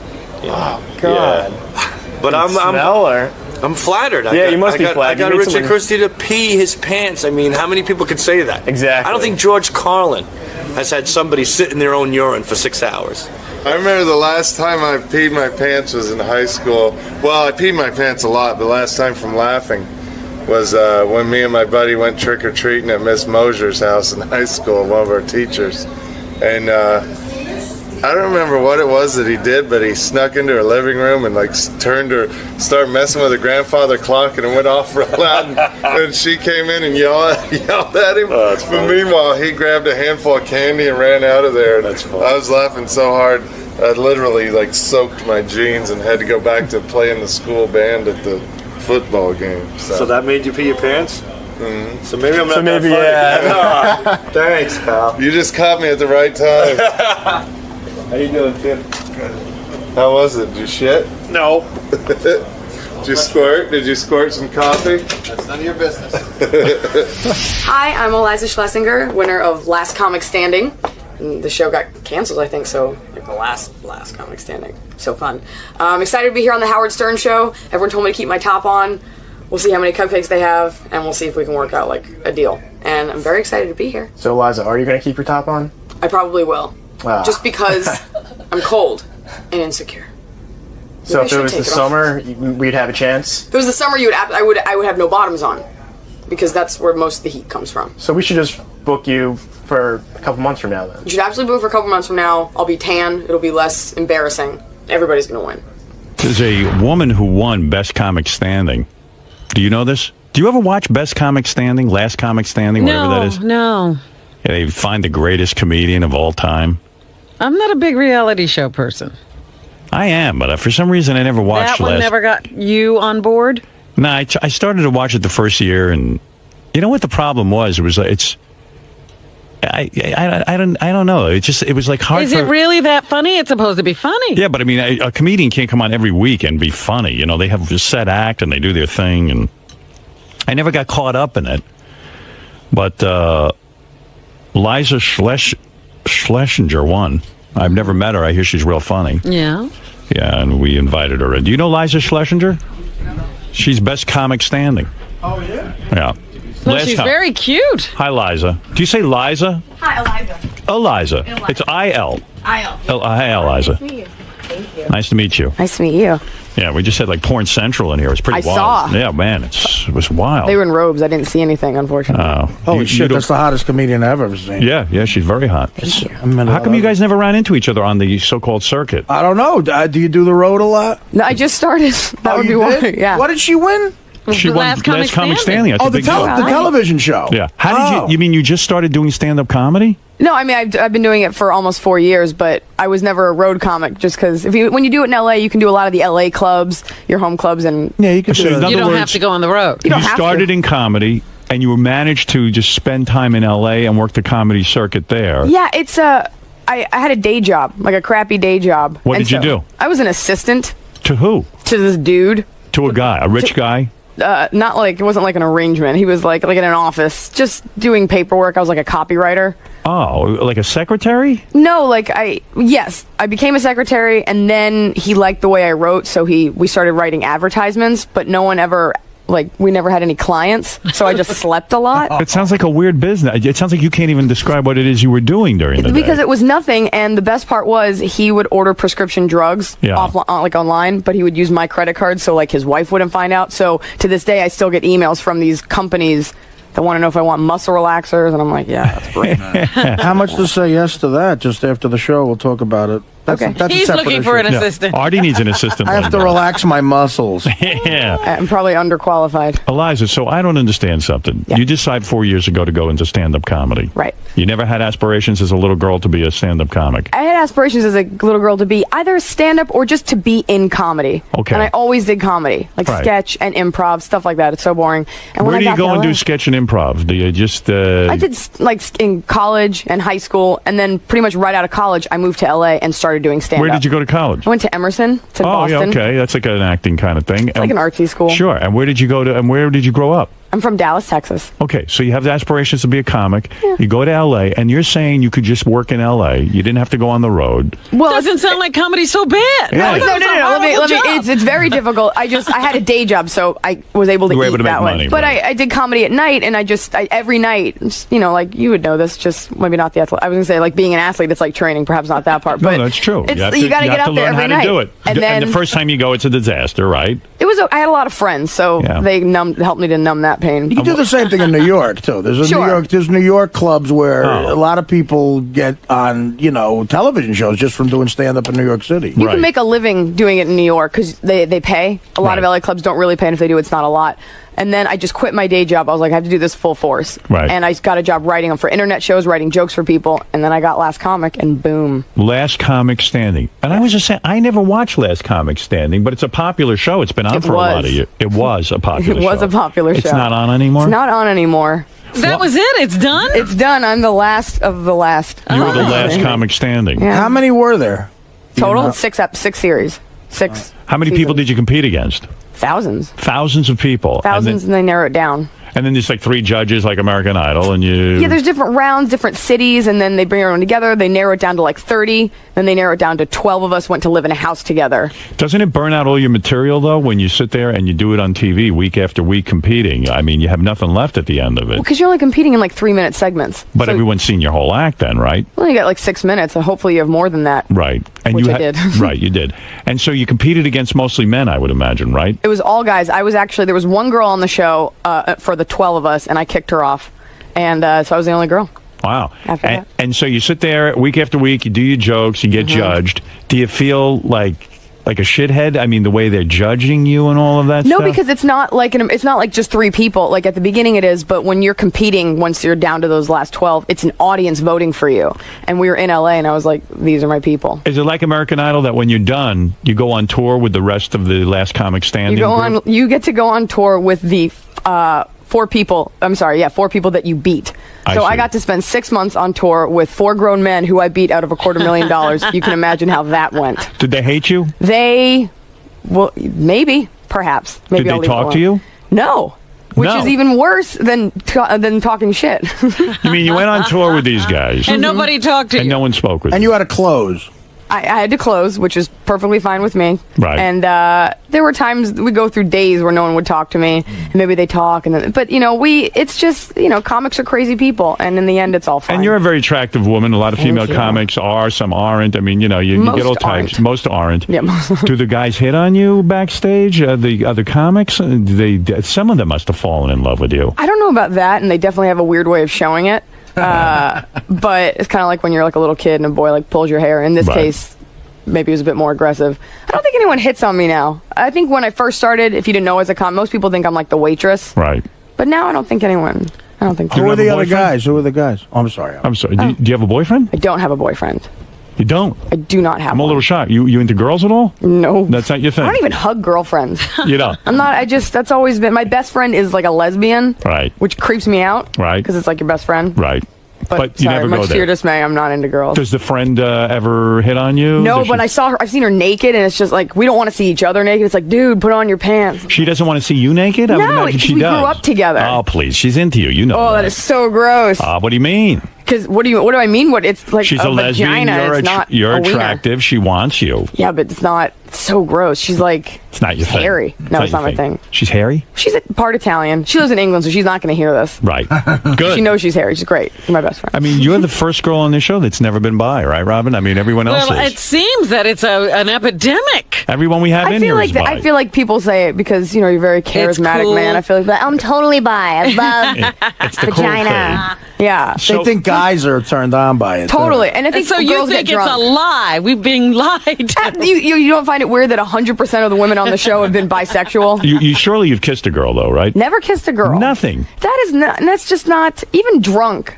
You'd rather go find a guy and be like, let's mouth kiss for a minute. It's refreshing to hear that. Thank you. Yeah. I have class. Now, when you go out on stage, because you're so attractive, do you play that up? Do you wear like mini skirts? Do you wear short little outfits? Do you use your I sexuality? can't think of anything I'd rather do less, actually. It's so boring. No, I just, because in general, I'm like V-neck t-shirts, jeans. Because Sarah Silverman is a very attractive woman, and I know her, and she's a successful comedian. Right. And I feel she downplays her sexiness on stage. She doesn't get all decked out. And I've seen her in real life. I think that's how she dresses, like Right. t-shirt, jeans. I think it's so important to be who you are on stage, off stage, off stage, on stage. Yeah. So you do Last Comic Standing, then you win. You win $250,000. Yes. Which is great, right? Right. Yeah, that gets you going. I paid so much in taxes this year, I couldn't talk for 5 hours one day. And the 4 guys who lost to have to go on tour with you, they hate you. So you spent 6 months of your life with guys who basically hate you. But I got to see the country fan base, and it's an awesome country. I would be terribly shocked and hurt if I had to go out on tour. With the person who beat you?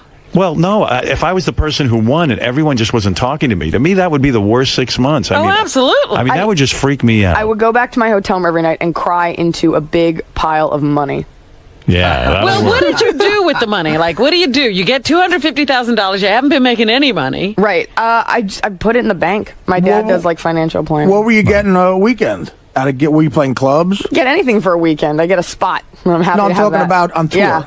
Oh, on tour. It depends. Anywhere between, I don't know, in the thousands.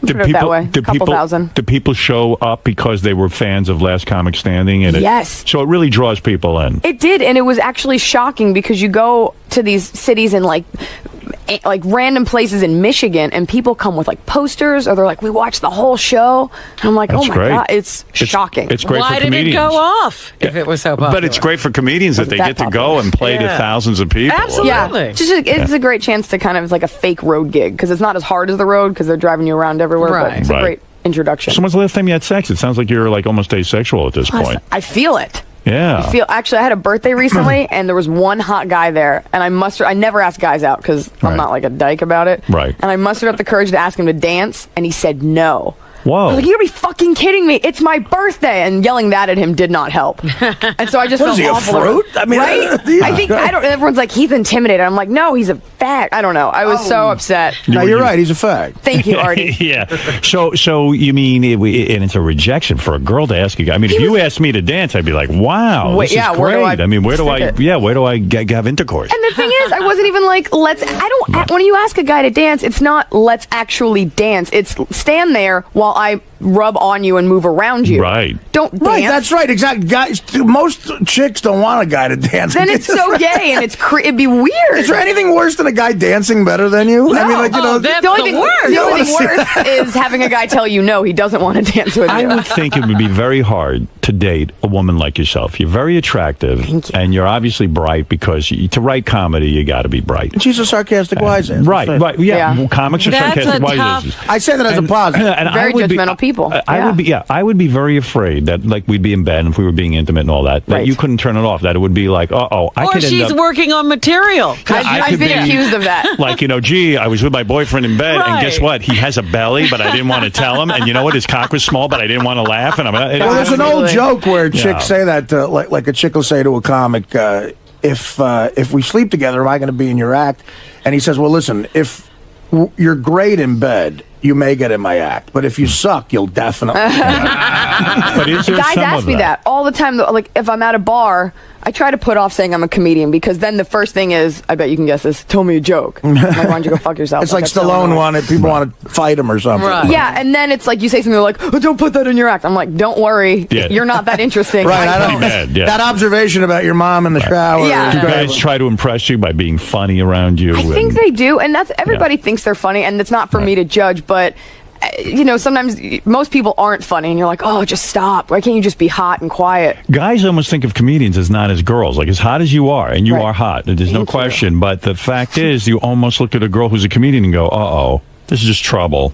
Because it's like, I just don't want to be with someone who's so comical. And how do you impress her? Yeah. Well, you would know that because you work in entertainment. If you're like an accountant, you have no idea how crazy comedians are, so you don't go through that level of thinking, and then we get you in our web, and then it's like, oh my God, this girl's crazy, and never stops. Well, I would have no problem dating her unless she got a bigger career than me. Right, that'd be a big problem. Then that's goodbye. Do you have did you ever date a famous boyfriend? Did you ever, in L.A., I imagine you meet a lot of famous guys in your line of work. I've met a couple, some famous comics. I did date a comedian we dated for like almost 2 years. Oh, please tell me who. Actually, you know him. He was in a movie of yours. He was in a movie of mine? He was in your beer league movie. Who's that? Who's the guy? Brett Ernst. Oh, Brett, yeah. Brett, he was in Beer League. He has like one line. He was in it, but so he was great. He's a nice guy, Brett. He's great, stunning, and he's a good-looking guy. Right. So we're good friends. It's not weird. And why'd that end? Things end. It just end. Things On your end. part or his part? We're not going to go into what happened. You broke up. We did break up, but you broke up with him. We're not. This is not part of the agenda. Wow. No, I didn't say it. It's just sometimes people just part ways. But well, it's hard if you're on the road. See, you're getting a dose of like what I tell this to people. Comics are such enormous assholes, and it's like you met a lot of assholes in radio, right? But say you're doing your radio show, and all the assholes that are rooting for you to fail are right in front of you. Right. You know, like that's what stand-up is. Like they'll sit in the back and they'll judge you, and they will root for you to fail to the point where if you're bombing, they'll clap. Right. You know, and it's an ugly, ugly scene. You got to put it out of your fucking head. And she's going through it as a woman. Right. We're probably pissed she's hot. Probably pissed, you know. Who are the guys who You guys can look it up. I'm not going to say their names on there. But the only thing is, I think she's going to go somewhere because she's hot. But name the other 5 people who've won Last Comic Standing. Can you do that? Ralphie May. Ralphie May. He didn't win. He didn't. Ralphie was on our show, though. Really nice guy, but I don't name the 5 winners. Oh, I can name them, but I don't know. No one can. No one It was can. the Vietnamese guy that won that year. That's right. That's the Vietnamese guy. That's his stage name. Paulie Shore hit on you, though. But he hits on everyone. He hits on everyone, but and he's a really sweet guy, and he, is always at the Comedy Store. Oh, he's a sweetheart. Sweet guy. Tried to mouth kiss me on Showtime, and I was like, we're not going to kick off my stand-up career with a mouth kiss from Paulie Shore. But really nice guy. When I first went out to L.A., I was at the Comedy Store like 1995. And Paulie tried to kiss you? No, well, I got a spot. I got a spot because I had gotten on Mad TV. I did stand up on the road for years, and then I did stand up in New York. So I went out to L.A. for the first time I was ever in L.A. was a screen test for Mad TV. So I was with William Morris at the time. I called him up and I said, "Look, I've done the road. I did New York, and I get a spot at the Comedy Store." So I go there and I do a set, kill in the main room. And I'm trying to get in to see Paulie's mother, and I couldn't do it. She wouldn't even see me. She won't see anyone. And Paulie, he probably doesn't remember this, but he says to me, he goes, "You're almost ready for the store." And you're almost ready. I wanted to fucking hit him with a brick. With a brick. So I left, and I'm like, I got to go do the TV show. Yeah, Paulie, well, I'll get judged by your mother, not you. Yeah, but it's like he's oh man, Mitzi's kid, and we're that's not what sure if she's even around anymore. It's just like a ghost of her. I've never met her. People have been there for 10 years and never met her. Yeah. But She's one thing's probably for sure, bombed. none of us are ready. Right. No one's ever ready. No one's ever ready. Did you? Why did you work in a strip club? Were you a stripper? No. I wish I hadn't put that on there. I could not, for the life of me, get a summer job, and it was like my 3rd year in college, something like that. And I couldn't get anything. And on the way home from a friend's house, I passed this strip club that was like behind a liquor store under a freeway. Right. And I went in. They were like, we're now hiring for the front desk. So I worked there for 3 days at the front desk, like just checking people in. They never paid me. I started to feel like dirty, like I couldn't like scrub it off. And the thing is, I learned how strippers make their ass clap because I watched. So I understand that. They make their ass clap? Yeah, I didn't even know that existed. You have to stand on the balls of your feet, on your tiptoes, and then you move your heels back and forth, and then the motion, like the energy of that, sends like a pulsating wave up through your butt, up your cheeks. Up through your cheeks. I don't think every stripper can do that. And That's you know what's amazing. crazy They can about all that? do it. It's based on physics. But that's the least sexy thing in the world. That's the funny Black thing. guys though. like it. But all those tricks aren't sexy. Guys just. I agree. They don't care about pole dancing. They don't care any Guys of that. just want to see girls who stand up. Just right. We want a girl that's way funnier than us. So why'd you leave that job? It just felt dirty, or? It didn't feel right. I was like, I got to pack for college in a month. This is not where I belong. long. So you never stripped? Never. I remember my boss or whatever you want to called me in, and he did this thing. You know those like Chinese relaxation balls you play with? Yeah. He had those, and it was like an intimidation tactic. And he was like, "So why don't you come dance for us?" And I was like, "What?" He's like, "Do you like it when I play with my balls?" And I was like, on that pun alone, I have to go. I'm gone. So that was that. How does the family feel about you being in stand-up? Were they like? So they talk They to me wanted now to be more. a stripper. Yeah, right. Would have made more money. They talk to me now more than they did before. Yeah. They're so supportive, so proud of it. My dad's adorable because your parents, if they're not in show business, they don't know. My mom the other day was like, "You should go on Dancing with the Stars. That's your next move." She's got a good plan. Good move. My dad was like, I got a movie pitch. When you see Adam Sandler, you tell him, I'm like, oh, because that's what you do in Hollywood. You walk up meet to the all these celebrity people, yeah. and you say, here's my movie idea. And then they make the movie. It's And then that simple. It's that simple. That's It's just right. a question of I heard that catching one of routine them. that you did about doggy style sex. I thought that was kind of funny. You don't like doggy style. I don't like the that's name. Yeah, it is demeaning, right? It's not demeaning. It's not for other animals. It is. I'll tell you why. Human beings, all animals have sex doggy style. It's stupid we named after a dog. Human beings are the only creatures that make love facing one another. You've never seen two goats embracing, eyes locked, like looking at each other. You're right. We're the only ones that do it. Doggy style, it's true. Every horses, it should be horsey style. Horsey style is much more adorable. Horsey's an adorable word.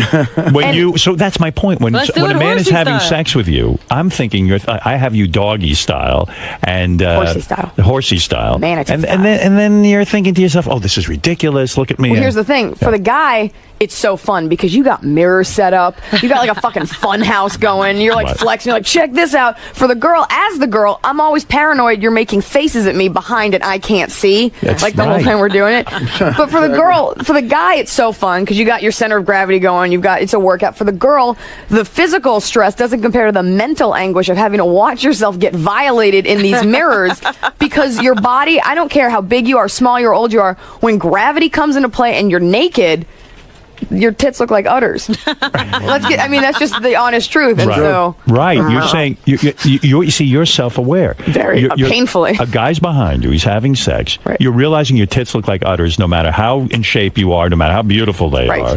And really, you're saying to yourself, "This guy's staring at my ass." I mean, I wonder what that looks like. And no, I'm I'm thinking Maybe he's staring seeing at my udders. Right. I'm thinking the whole time, even if he's like, "Oh, you're so I love you so much," the whole time I'm thinking, "You think I've got cow udders, and this isn't going to go far. Get out now. We're not going to finish. Poor Let's you. go eat." It's awful thinking like that. It's like you're in jail or something. Because I'm the same way. Yeah. Did you when you went on are you a fan of reality television? Oh, I'm such a fan of Yeah, me too. I love it. What do you like? Well, I like American Idol, of course. No, like the dirt, like bad tea, like. Oh, the bad ones? Well, Sober House, Celebrity Rehab, starting with the Osbournes. Would it be so bad if that whole house just went up in flames? No, it wouldn't It be. would probably be a favor. Yeah, I mean, and I don't think show business would be affected at all, right? Not one bit, because show business forgot those people. They're the forgotten children of show business, and we're giving them a second But chance. you got to love them because they go on and they put their rehab on TV. I mean, that's kind of fun. That is true. Anybody You have would- to and- thank them for that. I'm reading Slash's book now, and Steven Adler, man, it's amazing. Like, that dude was fucking. I mean, What happened to his face? Right. Did he have like a stroke? He or did. something? He had a stroke. He did. Yeah, that's what he was beaten. He was uncontrollably hitting his face against the bathroom. Yeah. For What's about your 10 minutes. What's your favorite reality? Oh my God, where do I start? Okay, first of all, we have Rock of Love, and now You they love have the that. tour bus. I just love watching human beings at their lowest. It's amazing. I like Real Housewives of. Do you love The Bachelor? No. See, I do. See, she Too wants classy. the down and dirty I like ones. I like watching Oh. people that are beneath me. Right. Try to make Yeah, something. yeah. I love The Housewives of Real Housewives, everywhere, all yeah, of them. Oh my God, I can't get enough of that show because those women are so. I don't want to say worthless, but they have these inflated egos, and it's just oh God, they're great. So now do you feel like you picked the right career now that you won Last Comic Standing? Do you think that you picked the right career? You can say to your family, look at me, I'm a success. Are you a success now? Compared to what? Compared to, I don't know, are you in show business now? I am in show. I can say this. I think Definitely. all any comic wants I'm is to be a asking. working comic, just to have the chance. I did Last Comic. I didn't even know what the prize was. I did Last Comic Standing, so I could create opportunities to continue working. Right, and That's you're all gonna, you can ask for. And so And what I'm do we going to. what do we expect in the future from you? I mean, what is going to happen to you? You can expect bigger and better shows. You Right. can hopefully. I really want to have like my own kind of like talk show. I Right. do one if you guys ever want to tune in. Not you guys, but the people listening, because you're very busy.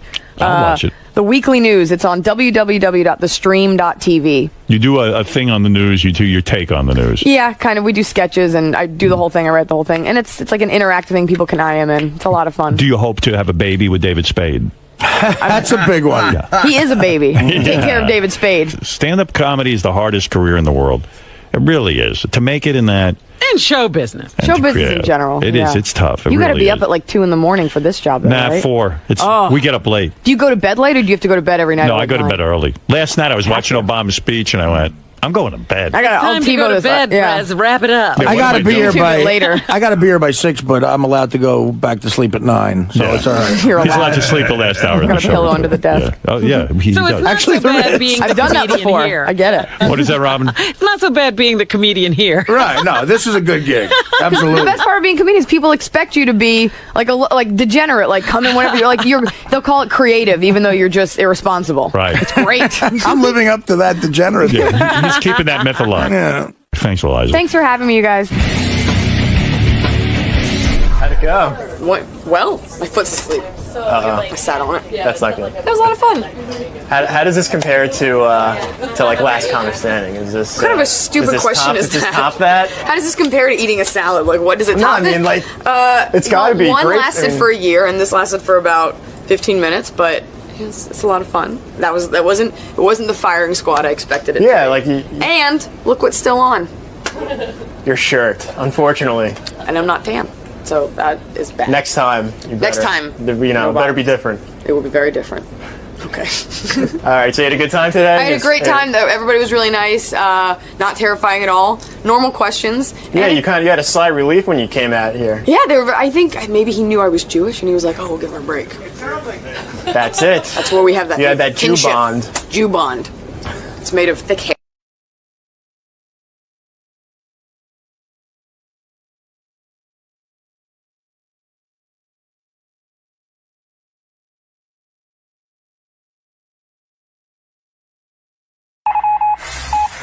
This is the best of the wrap-up show. A recap and behind-the-scenes look with John High and Gary Dell'Abate. The best of the wrap-up show begins now.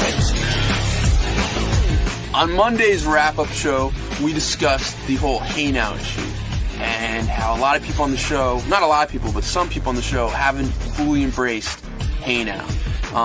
John Hine hasn't fully embraced Hey Now, and myself, I haven't ever before then embraced Hey Now. But I did my first public Hey Now. Hey Now. Hey Now. Hey Now. Hey Now. You really don't think it's good at all? Hey Now. What do you care what I think? I think it's kind of sexy the way I did it. Ralph Sorella, you're on the wrap-up show. Hey now. Hi, Ralph. Hey now. Hey now. Hey now. Hey now. Hey now. The greatest word ever. Ralph, do you have a problem with me not saying hey now when you say it? No, I don't. I think you either say it or you don't. It can't be forced into it. It sounded like when you said it on the show. It sounded like robotic. You really your heart wasn't in it. I was under duress. Beaten man. I love Hey Now. By the Do way. you say it in private when no one's around ever, like enthusiastically? I can't reveal that. Hey, it's funny, speaking of Rob Schneider, he did a great bit on Saturday Night Live, or maybe in his stand-up, and he talked about how dude was such a great word because you could use it 20 different ways. Yeah. Stand-up, yeah. Yeah, and that's like Hey Now. Hey, but Ralph, before you tell your story, I'll just tell a quick Hey Now story. Hey Now. The guy that plays the guy that did Hey Now, what's his name? Jeffrey Tambor. Jeffrey Tambor. Hey He Now. wanted to come on the show once. This is after we were doing like the whole Hey Now thing. And he wanted to come on the show, and we just passed on it because we'd already sort of done it, whatever. I walk out of our old building on 57th Street, and I just happen to run into him. And he pulls me into a doorway. He goes, "Hey, can I talk to you for a second?" And he goes, it was such a Hank moment. He goes, I tried to get on the show, and you guys wouldn't have me on the show, and I couldn't believe it. I said to my publicist, I'm the Hey Now guy. I can't believe I have the Hey Now guy on. I'm like, yeah, I don't know about it. I can't believe that he would say that because there's a Sanders episode where this huge fan of the show who's a complete douchebag who grows a mustache like Hank and stuff like that. He buys the license plate that says Hey Now, so Hank tries to buy it back from him, and the fan goes, He goes, "Hey, I got to keep it. I'm the Hey Now guy." And Hank's like, "No, I'm the Hey Now guy." When he said that to me, it was so. He goes, "I'm the Hey Now guy. Come on." I bet a lot of people have no idea. I didn't know till I worked here that I'd not watched that show. I didn't know of that show. That it originated from that show. Yeah, I Larry thought, Sanders. If anybody, and then today I found out it's actually Ralph sort of got it into Howard. I thought Howard it's just a phrase he did. No, I mean, we were all watching. We were obsessed with the show when it was on. If anybody gets a chance, there's a great, came out like 2 years ago. There's like a best of Larry Sanders that's really, really good. But Hank might be one of the greatest characters Well, in history. season one is out too in full, but and I don't know why they don't have every fucking episode out. It's criminal. All right. Thank you, Ralph. Bye now. Goodbye. Hey now. Had to end with that, too. G-Spot, you're on the wrap-up show. Hello, how you doing? Long time, first time.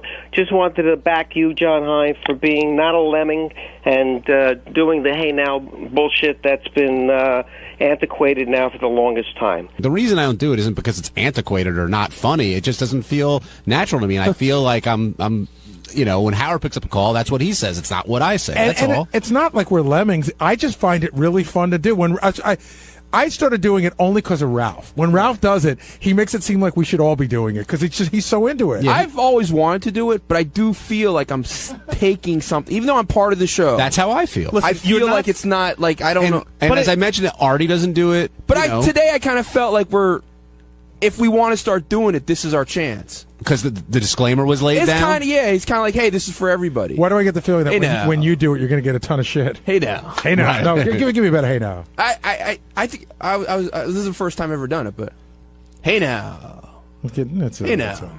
I think it's situational. I'll try to, like, if it comes Ralph knows every inflection, and Ralph knows all the hey nows. It's his shalom. I would love to know. Ralph should call back, and we should have I would like to do Ralph like a hey now at a funeral. At a funeral, a hey now at a funeral, a hey now of joy. Please don't. Okay, Ralph. Gary asked for it. If you're at a funeral and you want to give your condolences, here you go. Here you go, Ralph. This is my mom. My dad just passed away. This is Ralph. Mr. and Mrs. Delavate. Oh, you wouldn't say Mr. Hey now. All right, Ralph, you just won the lottery. Hey now. Ralph, there's a hot chick over there who wants to fuck you. Hey now. But she has herpes. Hey now. You are the master. It's like. Hey, let me just give Benji a quick hey now lesson. Thanks, man. If you're gonna say hey now, first of all, the basic hey now, you got to lower your voice a bit. You got to get down to, hey, and you got to push the hey out there and let the now kind of like lilt. It's like, hey now. Hey now. Shorter hey, longer hey now. Oh, short hey. Short hey, long now. You gotta hey now. You got to push it out. Hey now. There you go. That was a good one. Really? Yeah. Good job, Ben. Just get that one on tape, and I'll just keep using that one. Hey, it's Gary Delavate, Baba Booey. On Tuesday's wrap-up show, we talked about the fact that Kurt Angle, the wrestler, came in, was getting very romantic with Robin, read her a poem, and we were just trying to figure out what kind of a man does Robin like. Artie and Fred were there, and we all sort of kicked it around. What is Robin looking for in a man?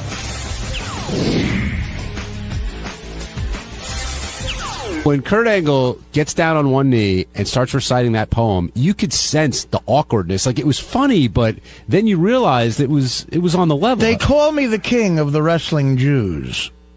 I fell in love with Robin when she does her news.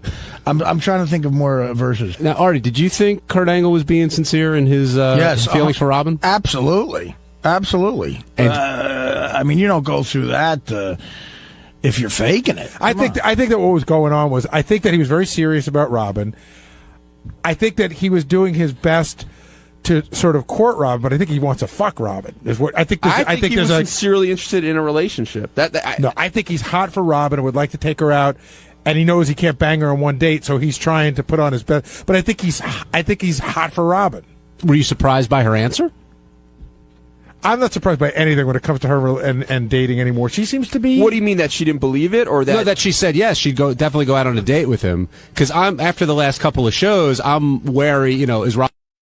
I just said that because I didn't want to hurt his feelings, and then who knows where that's going. Well, we're lucky to have a rare Fred Norris appearance, and Fred's usually pretty good at this. So, Fred, we're sitting around here. We're just sitting around here trying to figure out: do you think that Kurt Angle was sincere about all the stuff he said about Robin? Abso-fucking-lutely. I agree. I think he was laying it right down on the line. And I think he put his best foot forward. I mean, that poem was actually well thought out and well written. Funny, and he went to the point of actually getting down on one knee. So this isn't just some sort of bullshit maneuver. I mean, it's a little bullshit for the air, but I think he really wanted to show Robin that, like, hey, I'm giving you my best shot. Here it is. Come on, take it. Are you surprised that Robin was sort of receptive? I'm surprised that she was or wasn't. That she was. I think she was being cagey on the. I'm not saying that she's like totally buying into the whole Kurt Angle walked thing. out of here with her email address and her cell phone number with her permission. See, Robin plays this game too. It's like where it's like on one hand it's for the air, and then it's like, and then she goes later on. She's just kidding. I mean, I wish she would just for once fess up and say, "Hey, I just want to have a good time with this guy." Well, there's nothing wrong with that. Right. It's funny because nothing wrong, Freddie, with that. because you're one of the rare people that spent time with Robin and the young guy, right? And Robin now says that was all just a goof. But do you think that was a goof, dude? I don't know. I mean, I don't know. I think Robin enjoyed his company. That I can say with total confidence. I think she enjoyed his company. I think he was a fresh breath of air after the Jim Florentine stink that happened in her life. And this is not a knock against Jim. I mean, it sounded that way, but it's not. I think she was, for some reason, I think she took the Jim thing really, really hard. Yeah, I agree. She might have been a little, dare I say, she's a 34, I know, but a little brokenhearted, maybe. She was hurt. I got the feeling that Robin was definitely, whether it was her pride was wounded or whether she really had feelings for Jim, whatever it was, I had a feeling that something happened. And I there. think she took that relationship very seriously. And, and Robin will correct me because I'm only an 11 and she's a 34. But I think she took it very, very seriously because she went to the point of saying, now here's a guy who did upper deckers in a hotel room and saying that he's deep. I mean, come on. I've spoken to Jim. Jim's a nice guy. He's a bright guy, but he's not fucking Nietzsche. No, but he's deeper than you think. He changed. Oh, He changed. yeah. No, I he think, changed. therefore, I take a shit. No, Jim's different. Jim's different. By the I way, just realized Nietzsche's the guy. Is Nietzsche the guy who said we're going to live the same life over and over again? No, he was the guy. Who was it that Richard Christie was quoting this morning? That does not kill Voltaire. me. No, Voltaire was something else. No, I think it was Nietzsche that said that which does not kill me makes me stronger. Somebody said it's in the movie Hannah and Her Sisters. Woody Allen has a great joke. He goes, I think it's Nietzsche who says we're going to live the same life over and over again. He goes, that's great. That means I got to sit through ice capades again. But I got a great new verse for the poem. You ready? It is Nietzsche. Please. It is Nietzsche who says that? Yeah, it is Nietzsche who said that. That does not that kill which does not kill me makes me stronger. Oh, and not living the same life over? Did you have a theory like we're going to live the same existence over and over? I don't know. That one I got to look up. All right. Here's my new verse for the Robin poem. My love for you gets bigger and bigger. I've always wanted to date an African American. Robin Quivers. Robin Quivers. My love for you gets bigger and bigger. I always want to date Robin because that doesn't work. Quiver. Brian in D.C., you're on the wrap-up show. What's up, boys? I wanted to ask a question about Robin and if her narcissistic attitude could possibly mess up this potential love connection. Robin seems to be up for an adventure. I think well that as she should. And she should. I think she'll probably go out with him once in a very public, safe place. That and she should do that too. That she can get out of quickly. If she doesn't, like if she goes to dinner with him. And she wants to get out quickly, she'll do it on a weeknight, so she'll go, I got to go to work the next day. But I think she'll go out with him. Do you guys agree with Howard when he says she put on that love voice? Like her voice sort of changed when speaking with him? I don't know about that, but I was watching on camera. The one thing that I thought was interesting, the guy's down on one knee, what you can't see on the radio, and he's looking directly at Robin. Right. It's fucking embarrassing. Right. I mean, she's trying to look interested, but not embarrassed. But here's what he did that was right. He made the poem funny, not like schmaltzy. You know what I mean? So, and it was funny. He clearly listens to the show, and those were great references. And he's a bright guy. Yeah. So. And I tell you one thing, if it ever went further than just like a simple dalliance at dinner, he certainly is up to the physical challenge. Oh, yeah, absolutely. I mean, the guy was in the Olympics. He's a wrestler. He's in great shape. He can get her down.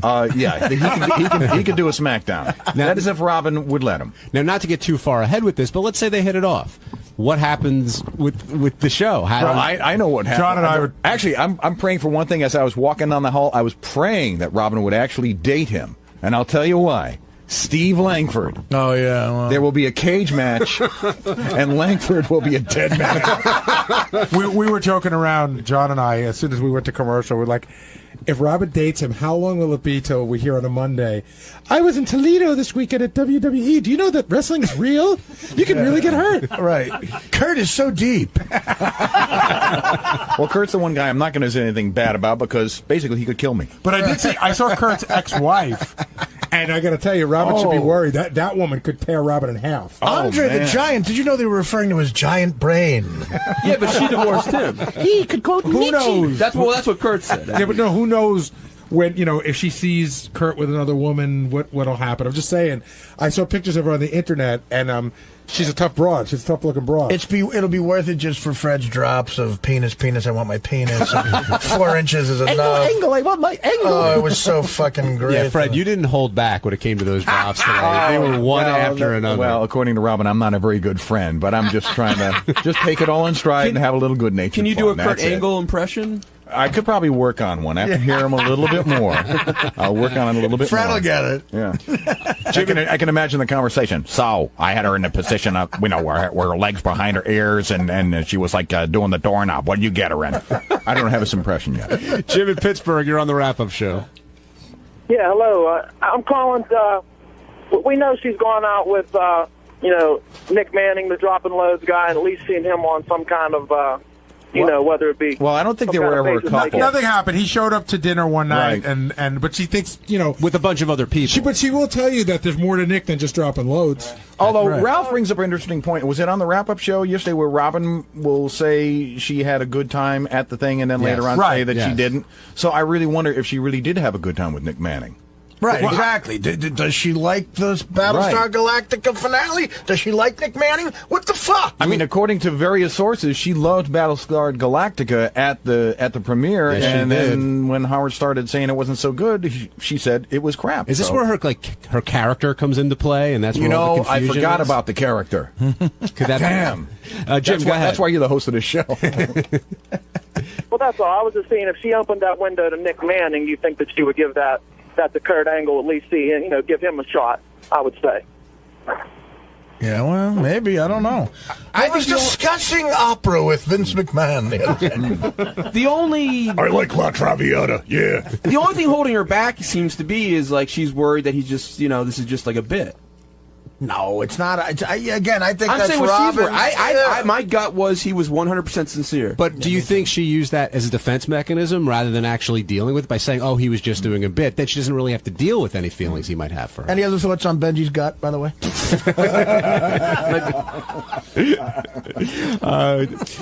Jeff in Connecticut. My gut is disgusting. Jeff, you're on the wrap-up show. Yeah, hey, how you guys doing today? Good. Nice to have all you guys on the panel. Hey, no, I was just going to say, back when Eric the Little Fuckhead was came into the studio, Kurt Angle was saying stuff about that he wanted to be with her then. That's what it was. I got a hold of, what was her name again? The American Idol chick that Eric is in love with? Oh, Diana DeGarmo. Diana DeGarmo, and she was working with the guys from his wrestling thing, and that's when we brought him in. And he was saying he digs black chicks and he digs Robin. All right, if you missed it, hit one, Teddy. This is the. I got to roll. I wanted to come in and just talk about that. All right, thanks, Artie. This is the end of the poem and how Robin reacted. I can make love to you all night, and I'll make you squeal. I'll have you screaming. It's real. It's damn real. Wow. Well, that is fantastic. And the real damn real is my wrestling phrase. That's yeah. Look, I don't want to lose the momentum, but Robin, what do you say to this, and what do you say to a man who just got on his knees? I am very impressed. Now, would you go out with Kurt Angle if he asked you? He hasn't asked. No, I'm asking. What do you want a guy to do? He's a good-looking millionaire who wrote you a poem. What do you want? I mean, are you prepared to be a stepmother to his children? Sure. You are. Stepmama. You'll take good care of those kids.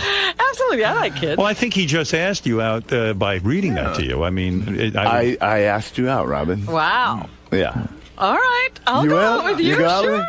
Well, there it is. So I guess a date is somewhat on the horizon. It's imminent, and Fred will work on that impression. Oh, yeah. Jill in Jersey, you're on the wrap-up show. Hi, guys. Jill from Jersey. Listen, here's a woman's perspective. He blew it by not asking for her number. She even said later, after Ralph said, you shouldn't have given your number, blah, blah, blah. She said, oh, I'm not going to pick up my phone. He is going to have to jump through hoops. No, he's not. She gave him the number. Please. The guy didn't ask for the number. She is a narcissistic person. She's on her high horse now. She's going to say fuck you, and she's not going to. I'm telling you. Yeah, but at his success level, yeah, he could be a little bit shy, and she could find that cute. Benji, you know that's not the case. No, I don't. He actually seemed a little shy. Everybody's different. Every woman takes different. Some women would look at that as, oh my gosh, she's shy. How nice. And some people like. Who is this? Jill from Jersey. See it a different way. Do you think Robin took it that way for real? That he was being shy? I think Robin's just sort of take it. I think Robin was sort of overwhelmed. First was none of us saw that coming today. I did not know he was coming with a poem. Oh, really? I can't imagine any guy on the show, let's say if they were in the reverse situation and you were single and some hot woman came in from something and got down on her knees and started doing poems, that you wouldn't be affected by that in some way. Yeah, I mean, the only thing douchier than that would be making like a videotape. Hey, it's Sal, and on Wednesday's wrap-up show, the guys were breaking my balls about me putting my hands down my pants, which I really don't do. I just kind of put them right there. You know, they just rest on my ass cheeks like a nice cushion. But that is nothing compared to the creepy hillbilly slob and his antics that go down in my office. So check it out. And check this out. That's nice.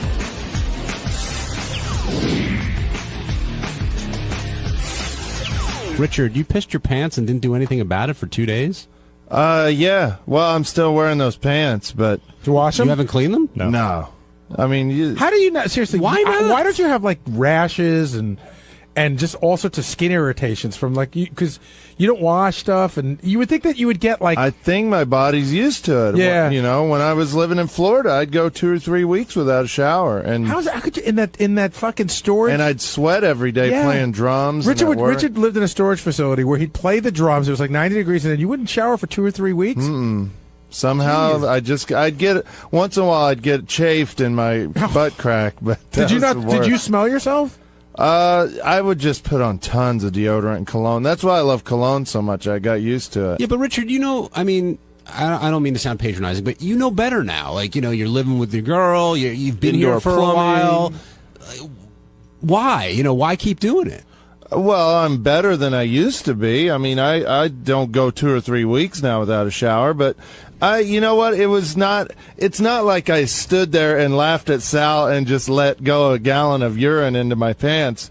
It was a quick thing. I peed a little bit and then ran to the bathroom, and only a tiny bit got on my jeans. It's not as bad as it sounds. And John, you said like you're better now. Richard, this is not being inappropriate or bad, so it's not... Better may have been the wrong choice of word, but I mean he's been here for a while, and we've had this discussion before. But the reason, you know, it doesn't bother him, so, yeah, right? I mean, I guess... Yeah, but what about bothering everybody else around you?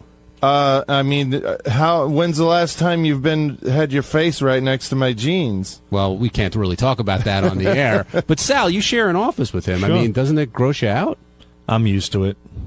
No, I know it grosses I've thrown you in out. the towel. He's disgusted in the middle. He's watching grandma porn. You know, when you take that.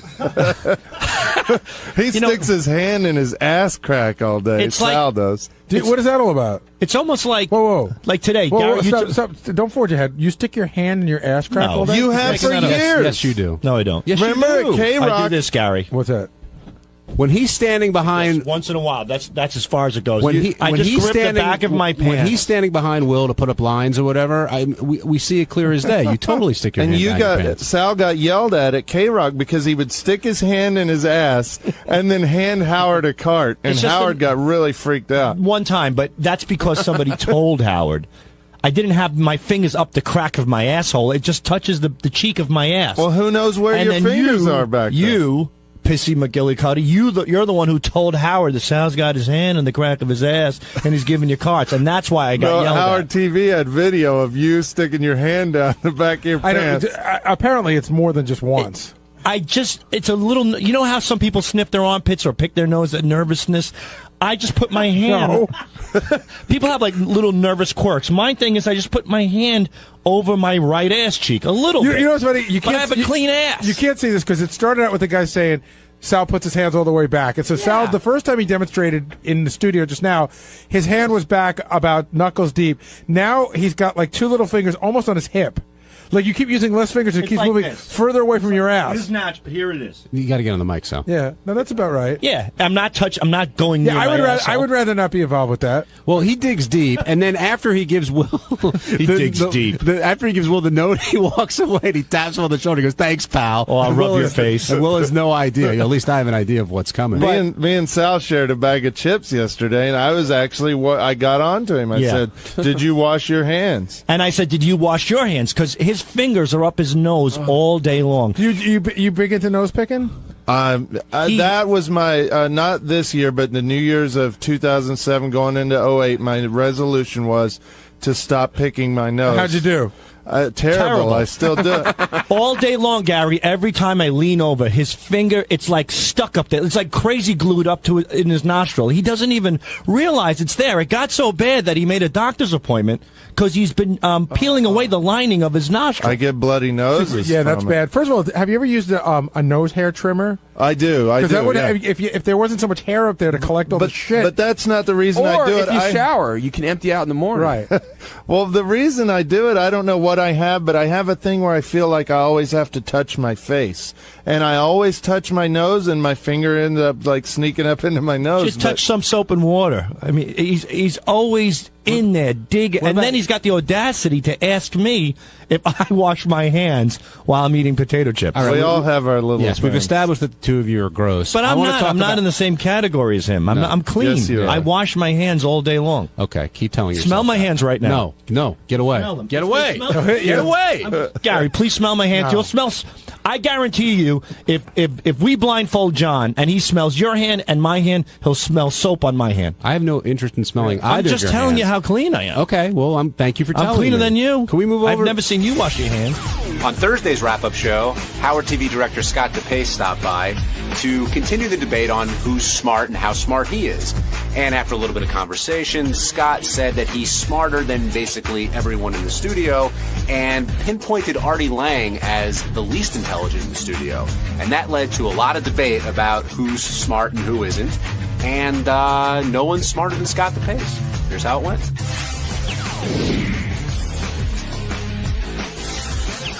Do you think you're the smartest person who works on the show?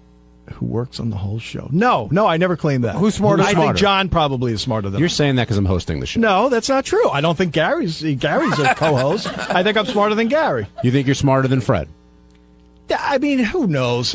Maybe. Smarter than Robin? I think in an IQ test we'd be pretty comparable. Robin? Smarter than Robin, yes. Howard?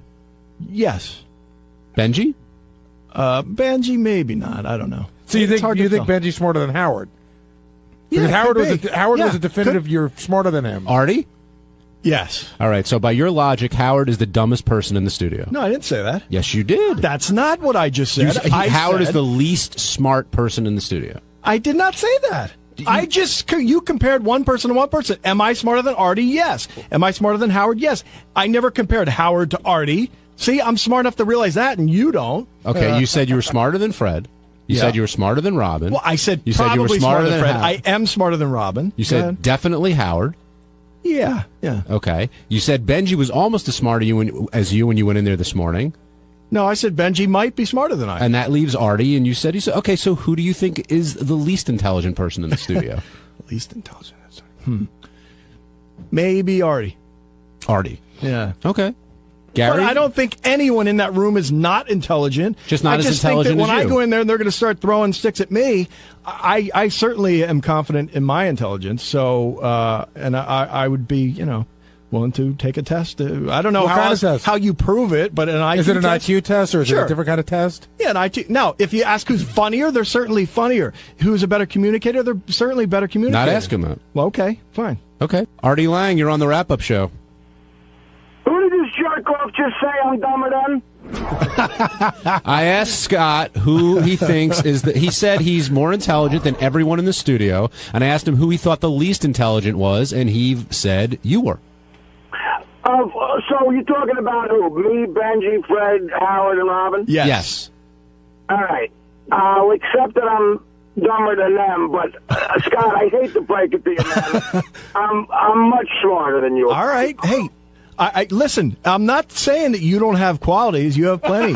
You're obviously a lot funnier than I am. You obviously have a better memory than I do. I'm just saying. I think that if we were to take an IQ test, I would be higher. Yeah. What is the definition? What's the definition of smart to you? Well, what's your definition? I don't know. It's hard to say. Is it the way you interpret politics? No. Is it solving a math problem? I would say the ability to tackle a problem and figure out how to deal with it. That's more mathematical, but it's one aspect of logic. The ability to look at anything you want to do. Whether what the hell is Artie, are you in the car with Thea Vidal? I'm in my $120,000 Mercedes driving by Scott's car. It looks like my car took a shit. Well, Scott got the chance. Scott got the chance to state why he's more intelligent. Artie, go ahead, rebut. Yeah. Listen, I don't. It's very possible. Maybe he's more intelligent than me. No, it's not. My point is, it's a gray area for me. I'm amazed that Scott is definitely, completely sure he's smarter than I am. Wow, could I be wrong on this one? Yeah, quite possibly. Is that what y'all want me to say? I mean, I'm just saying, what evidence do you have that you're smarter than me? Like, what are you basing that on? Just, things I've heard you say, some of your analysis of politics. What? Yeah. I don't claim that. Listen, again, Artie, if you heard the whole segment, I did not say that I think anyone in that room is stupid. I think I'm intelligent. Some of my analysis of politics, I don't analyze politics. I don't care about it that much. I don't know. How can I put I don't. A smart person would be able to explain what you're trying to say. Well, why don't you explain? Okay, Scott, Since you think you're smarter than everybody else, That's and ridiculous. you think that you know more than everybody else, and that's the end of the story. I don't have an exact reason why you're put on the spot. Hey, Jason, listen. I know one thing, that I'm smarter than you. Go ahead. That is just. But why do you know that? Like, what's just the knows. I really don't. I know you don't like him, but Yeah. why do you think you're smarter than him? Then Jason or anyone I've else? heard- Is it a gut feeling? It's through conversation. When you hear someone and how they put two and two together, you go, oh God. That's So wait a just second. not- What deep conversation, Scott? Have I ever hired you to prove it? Either one. Artie, listen, dude. John is asking me this shit. I don't know. I know that I feel I'm pretty intelligent. That's it. I'm confident. I agree with you. I just think it's funny. You could be smarter. I just think it's funny that based on me and you interacting in the last 8 years, you have a definite thought in your mind that you're smarter than I am. I mean, you could be, but I just can't believe there's any evidence to prove it. He doesn't need evidence. What was I supposed to say? I don't know. But Scott, on my end, I will say that just to defend myself, there are times where Scott will try to joke with me, like bust my chops and attempt to outwit me. And I must say that he's probably 0 for 68. And I agree. You are very funny. But why don't you open up a computer? Open up a computer and try to get it to work. Can you do that? If I paid attention to it for 20 seconds, I would. Let's- Also, give me 2 weeks on the golf course. I'll be a better golfer. How about let's put a stereo in front of you, see if you can hook it up. Yeah, but the difference is if Artie sat down with the computer for 5 minutes, he'd figure it out. You can spend your entire life trying to be funny, and it's never going to happen. Scott, I figured out. Look, I wouldn't agree. I wouldn't disagree about the funny part. I don't claim to be a funny guy. And don't you I think know where my having a strengths sense are. of humor is a sign of high intelligence? Oh, Scott, I'm asking a question. No, I don't. But it's not, Scott, it's not just outwitting you. It's like Montecore playing with Siegfried and Roy. So you don't think there's any intelligence behind clever wit? Somewhat, sure, absolutely, but it's not God, is Artie some? He's fun. I don't know. Fuck, I don't know. See, I don't know what I said. I don't know. I love watching his head throb. Scott, I'm not claiming to be like some smart guy. I'm actually pretty much just busting your balls because you opened up this entire thing by saying No, I didn't. No, I didn't. People on the show called me stupid, and I said, "Listen, I'll go up against any of you. I am very confident." I didn't call you stupid. Well, maybe you didn't, but others did. No, I did. And John asked the question. I said that people say he's stupid behind his back. Not me. It's mostly Jason and Will. Well, I asked the question, but you get and Will too, huh? I asked Scott. I asked the question. That was a joke. Will didn't. Right. No, but, It's all right. but Scott, that really was a joke. I'll take it up with him later. No, that really was a joke. Don't Go ahead. give Will It's not a hard a joke. time. Don't worry about it. Scott, I asked the question, but you gave the answer. Again, John, like you just said to me in the commercial break, of course you wanted an answer. If I have to tell you, would I put $10,000 on it that I'm smarter than Artie? Probably not. I'm telling you what I think. I don't know that this is. Yeah, then let's go. Let's. Because I'm smart enough to make that kind of money. I can afford it. All right, let's get another opinion on this. Ralph Sorella, you're on the wrap-up show. Scott, before Ralph, I'm sorry, one second. Scott, honestly, I'm just busting your chops. It was just funny to me that you're so definite about being smarter than me. It's like called confidence. You ought to find some. Confidence? Yeah. Yeah, and he's doing that without confidence pills. That's right. Well, I mean, I don't know what you mean by confidence. I'm confident enough to, walk on stage at Carnegie Hall and do an hour of stand-up. Yeah, I wouldn't be confident in that. But what I am confident, I mean, I don't know how you can go through this world thinking you're stupid. I mean, that's just not a good quality. No, nobody's saying you're stupid, but you might not be. There's people that are smarter than you is a better way to say it. Yeah, could be. It's better to walk around delusional. I haven't seen them around here. I have not seen someone around here who goes, wow, that guy is so much smarter than me. Maybe John Hein. I haven't seen. So what do I have to do? Drop you off at MIT? What do I have to do? Maybe bring some of those guys in. You think you're smarter than Fred? Really? I don't know.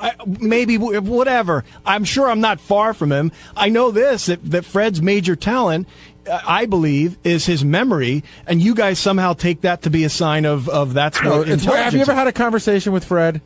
Yeah, and a lot of times my head.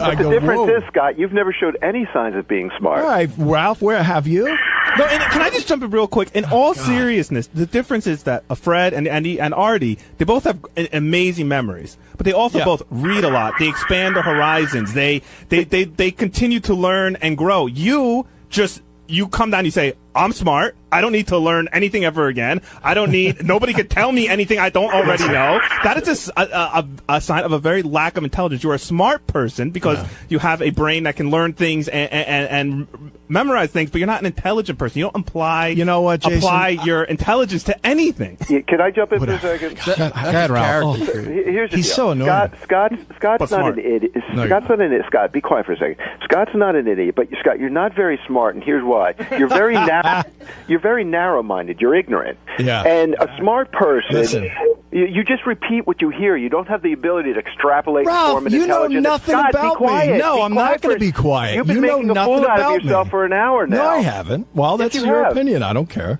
John just let you talk, and you dig your hole deeper and deeper. You're dumb. Oh God, Ralph. Listen, on the intelligence scale, on the intelligence scale of all those people, you're certainly at the bottom. I'm smarter than you. Are you kidding me? I'll put money on it. $10,000 right now. Take a test. $10,000. Let's do it. I won't bet that much. I will bet you $10,000 any fucking intelligence test I can beat you at. I'll bet you on an IQ test like $500. Okay, sure. fine. I'll throw $100 on Ralph. I could put that together way easier than a fight. I want a third party to witness the. You mean administered? Let's okay. do it, like a real psychologist. I would do that. Or like a real not one of those internet ones. Okay, I can do that. Jason, we have a guy, right? Yeah, I think so. Artie, you want in on this contest? No, I mean, I think this is one of those things about human nature that's so funny. Like, I think Ralph is a very bright person. I think Scott is. It's really? I do. I really do. I think it's funny that both of you have definite opinions that you're smarter than the other. I don't know. Like, I just don't know what you'd base that on. I think you're both smart I guys. base it on conversations I've had with Ralph where he calls me up asking me technical questions, and I'm going, God, anyone should know. Scott, but that's just your area of expertise. Yeah. You don't know anything about things that Ralph knows about. Star Trek. Scott, what year did you graduate high school? You can't even say Trek. You're so dumb. Yeah.